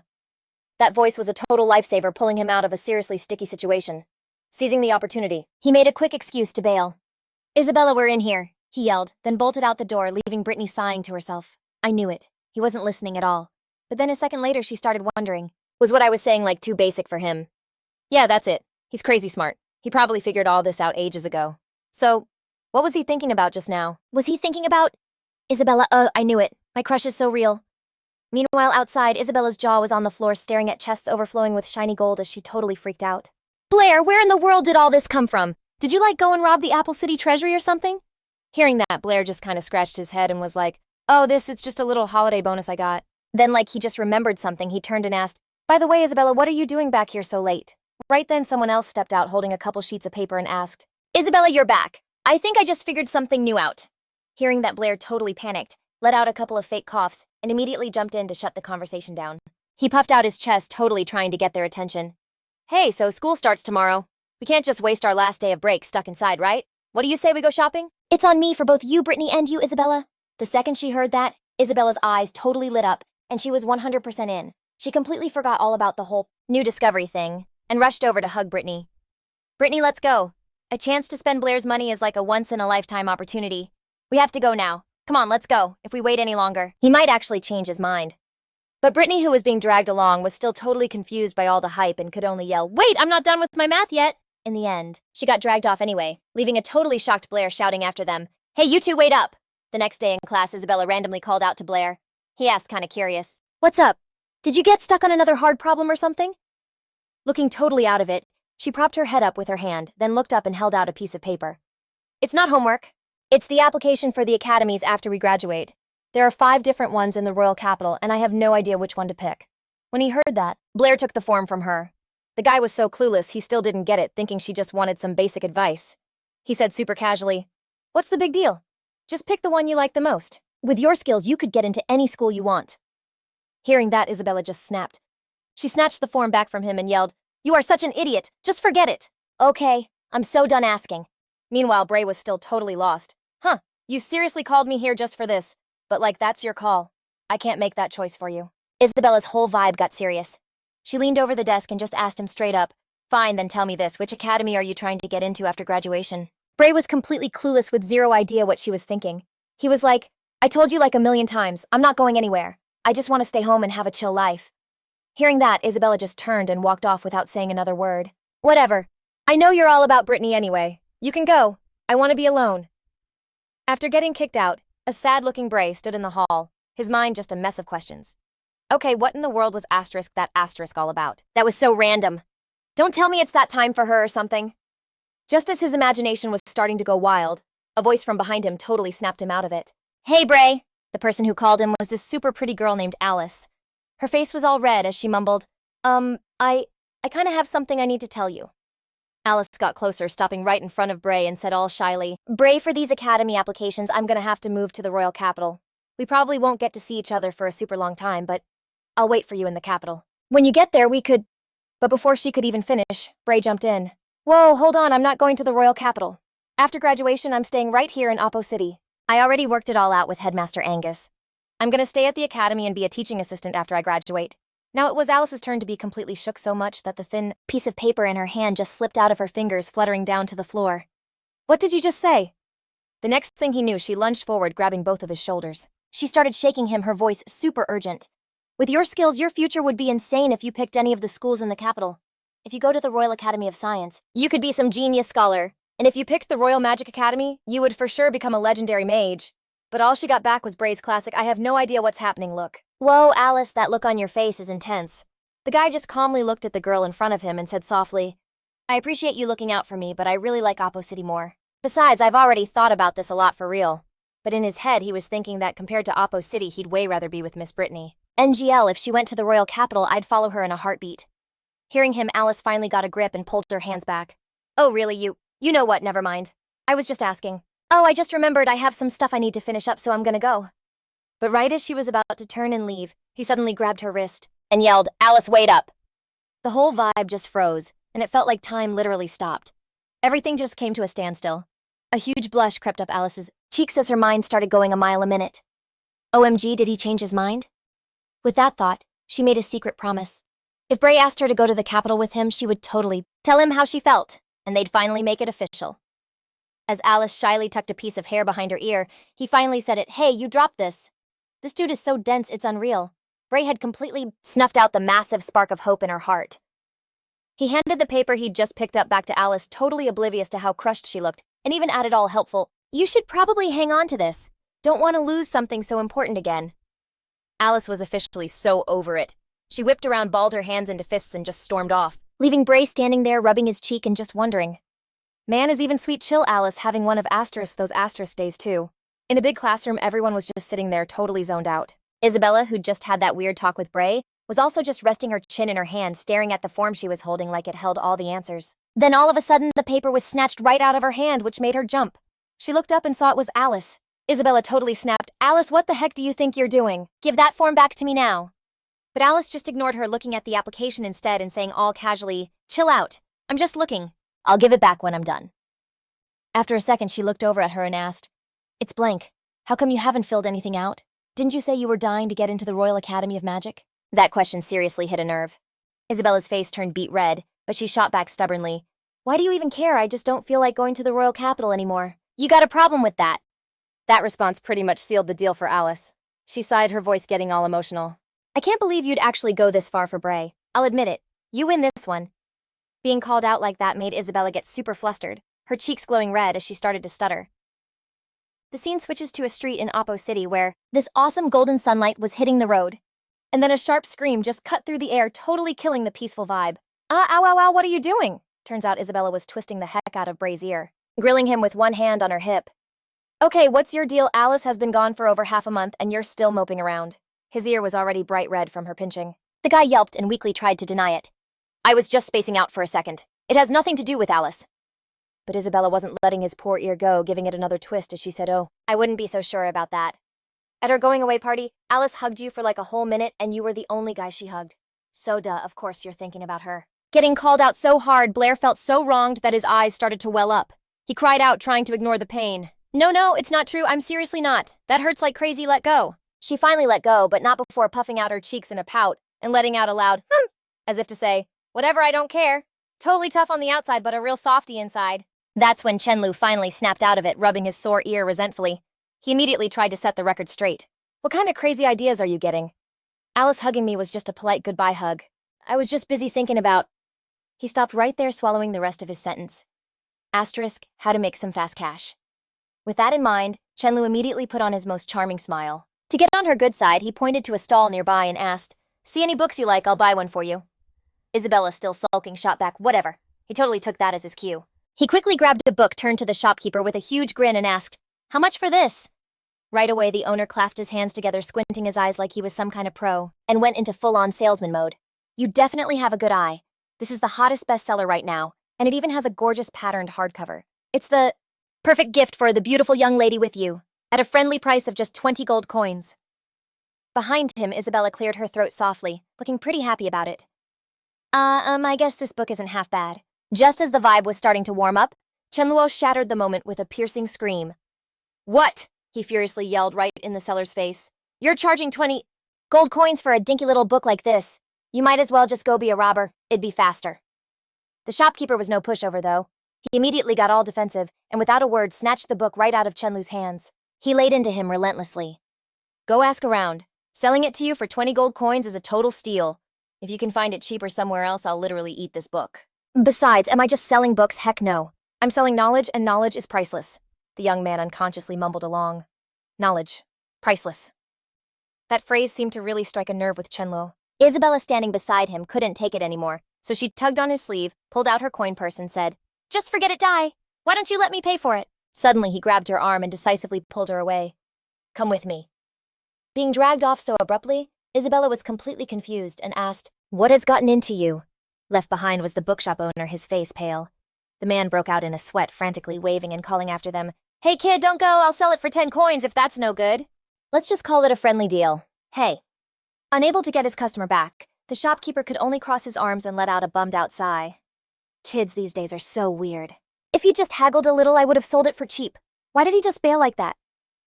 Meanwhile, our two heroes had arrived at another store, which looked like a cute boutique for girls. Chen Luo cheerfully pointed to a pretty pink hat on the shelf.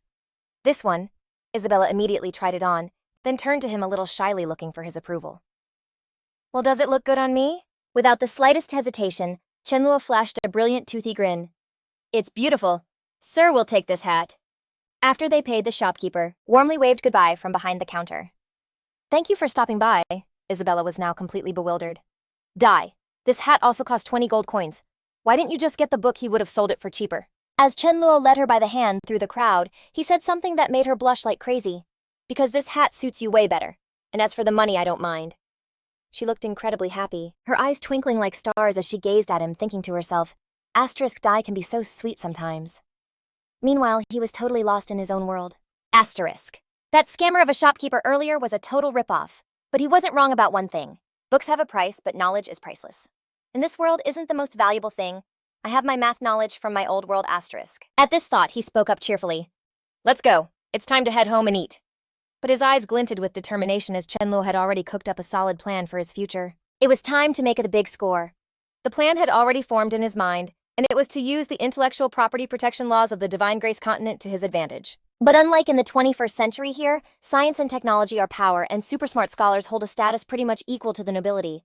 For that exact reason, books here are crazy expensive, accessible only to a select few who are super rich. For many years now, countless people have lost their lives for messing with the intellectual property rights of scholars. Copyright laws here are like super strict with crazy punishments, so it's a total paradise for anyone creating stuff. Chen Luo was just chilling at this little table, thoughtfully flipping through a book, just letting his mind wander. Over here on the Divine Grace continent, geometry is basically the OG of math, the foundation for all their theories. It's also the one field that all the brainiacs are most passionate about. But get this, everything they've accomplished so far isn't even like 1/10 of the basic geometry from the modern world. You could see his pensive face reflected in the water in his cup. And plot twist, he just so happened to be a 12th grade math teacher, a total expert in plane geometry. He hadn't just mastered everything from simple lines to complex circles, he could prove every single theorem and corollary in crazy detail. Plus, back in the day, to handle those genius kids who always ask the hard questions, he'd even researched all these wild non-standard formulas and theorems, including stuff that was way beyond high school level that he'd studied like crazy. It seemed like if he put together a book with all the geometry he knew, it would for sure be a huge hit with the scholars on the Divine Grace continent. Not only could he live the good life off the royalties, but he could actually level up the scholars here. Starting from the most basic math logic to seriously boost their research skills, he slowly picked up the quill, making the first marks on the clean white paper. Chen Luo quietly decided, "All right, let's do this. I'll use the original ancient Greek geometry as a base, cut out all the extra junk, and compile it into the ultimate geometry book series with insane influence. This is going to be my final mic drop for the math world." Half a month later, Chen Luo was still hunched over that same small table. The warm light from the oil lamp filled the room, and it looked like he had totally passed out. Yep, his head was tilted fast asleep right at his desk. Papers were scattered all over the place, proof of all his hard work. But in that exact moment, he shot up wide awake. It was Isabella screaming. She was yelling at the top of her lungs, "Wake up! Get up this instant!" From outside, Isabella didn't even knock and just stormed into the room demanding, "I've been calling you for like hours. Why didn't you answer?" Before she could finish, she saw something that made her totally speechless. Chen Luo was shirtless about to put on his top. "I'm getting dressed. I'll be right out. Is something up?" Isabella's face turned bright red again as she stammered, You, just hurry up." The second the words were out, she slammed the door shut with a huge bang. At the same time, Chen Luo let out a huge sigh of relief. Phew, good thing I'm quick or Isabella would have come in and nagged me to death. I absolutely can't let her find out about my treasure. He put on a black mask that covered the top half of his face, his determined eyes glued to the manuscript in his hands. Half a month of grinding had finally paid off. The geometry masterpiece was finished. It was a mix of wisdom from tons of people before him with his own creative genius sprinkled in. A totally perfect gem. You're a one-of-a-kind thing in this world. Don't worry, no one here will be able to resist you. Chen Luo turned and walked off, the tails of his black cloak flowing with every step, looking like a demon all over again. Chen Luo was a whole different story, a guy who loved to wreck foundations and crush what people believed. He thought of himself as a god, and believed only gods should be spreading knowledge and guiding people. So today it was time for Chen Luo to make his move. In President Calvin's quiet office, a sudden knock echoed. He frowned a little and called out, "Come in." President Calvin didn't even look back to see who it was, his mind still a total mess. Even though Luo Shen had helped them out last time beating that scholar Jia and saving them some face, the harsh reality was that the top math center was still Jia, which was always cranking out new theorems. Meanwhile, their side was dead silent. The person who just came in said politely, "Long time no see." "President Calvin, I heard you officially got the prez job for the city branch. Congrats." Only then did President Calvin turn around, and the person he saw left him completely stunned. "Where did a massive Lu Shen fanboy like you come from? I gotta admit that outfit is on point." The young man reached up and pulled off his mask, revealing a super familiar face. "It's me, Chen Luo." It was Calvin's turn to be totally frozen. Why are you dressed like that? Did you forget me? I knew it." Before Calvin could finish, Chen Luo cut him off. "Because today I'm here as Chen Luo to make a deal with you. I wonder if President Calvin would be interested." Hearing this, there was no way he could say no.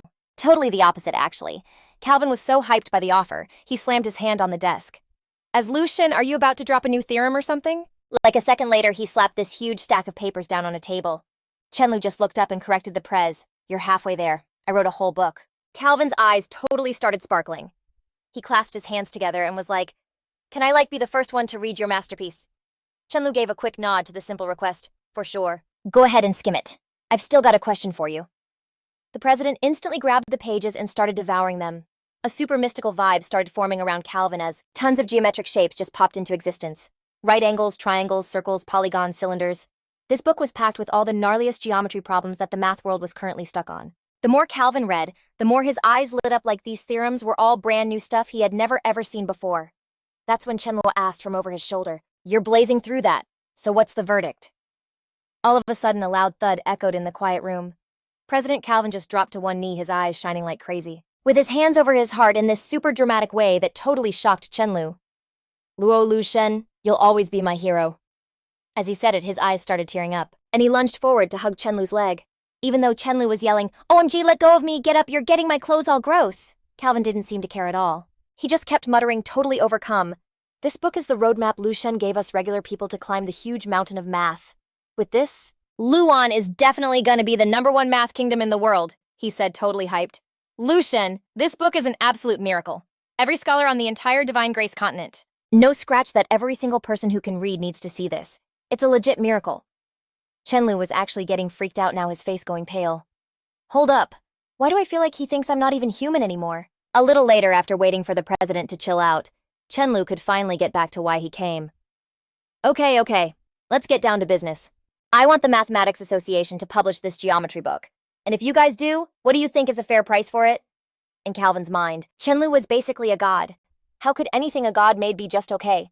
He immediately blurted out, "My lord, this book is a priceless treasure.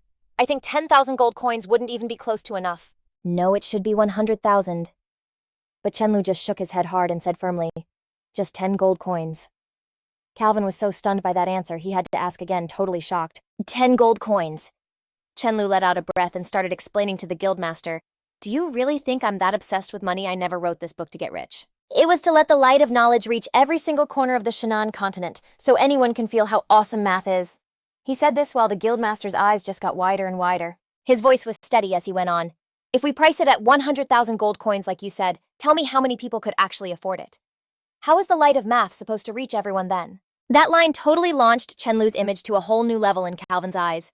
It was like he was a saint, and Calvin was so full of admiration that he just started crying again. My way of thinking is so selfish and lame compared to Lucien. He's right. Compared to the knowledge this incredible book brings, what does money even matter? But deep down, Chen Luo wasn't thinking anything that noble. Every move, every word was all part of his master plan. Calvin is still so new to the business world. He doesn't get the whole sell a lot for cheap idea. I already did the math. At 10 gold coins a pop, the profit is going to be way bigger than charging a crazy high price to just the rich folks. Then he covered his mouth and gave a little cough.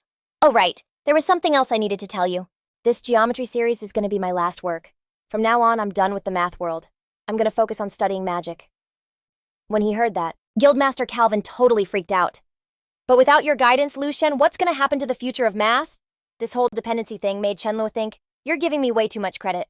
You might think I'm some kind of god, but the truth is, I'm just hitching a ride on the shoulders of giants from another world. The people in that world faced impossible problems, struggled like crazy, not knowing what to do, and were totally lost. But because generations of them never gave up exploring, they finally reached the amazing level they're at today, and got to see the incredible wonder of the Cathedral of Mathematics." Thinking about that, he gently patted the guy's shoulder to calm him down. "I'm sure that sooner or later the day will come when the scholars here will find their own way all on their own." After saying that, Chen Luo finally turned to go. Behind him, it literally took 3 people to hold Calvin up as he watched Chen Luo's silhouette fade away. His eyes were a mix of total admiration and pure awe. Lucien. No, it's gotta be Lord Chen Luo. What was that world he was talking about? Whoa, could he actually be from a world that's like way more advanced than ours? That place, it has to be the Divine Realm. Inside this totally epic palace, a bunch of girls were all raising their hands at once, reaching for this cool jade green orb that was just floating in the air. Then this girl with like shimmering gold hair knelt down super respectfully, hands over her heart, and said, "Your Highness, we found him. He's in the Luolan Kingdom. Get this, Shennanon, a being that's literally thousands of years old, decided to pop into our world as a guy named Chen Luo." Then totally out of the blue, a huge explosion just ripped through the place from behind. All the girls nearby were sent flying by the shockwave. Totally terrified, they all hit the deck and started bowing like crazy all at the same time. Your Highness, we're so sorry. We totally messed up locating him. It was a massive mistake, and we'll accept whatever punishment you think we deserve." Way up high, this ridiculously beautiful platinum blonde with a killer Ice Queen vibe was just watching them totally unfazed, resting her chin on her hand. She just waved her hand and ordered, "Find him, again. I want to meet him face to face." Instantly, you could hear all the girls below her scrambling to obey, totally relieved. The platinum blonde lowered her gaze, her tongue just flicking over her lips as she whispered, "This quiet little world looks like it's finally about to get a major shakeup." Chen Luo was like totally frozen, just staring at this insane mountain of gold coins, thinking, if I drag this home, Isabella is going to completely flip out. How would I even begin to explain this? Jasmine saw him just standing there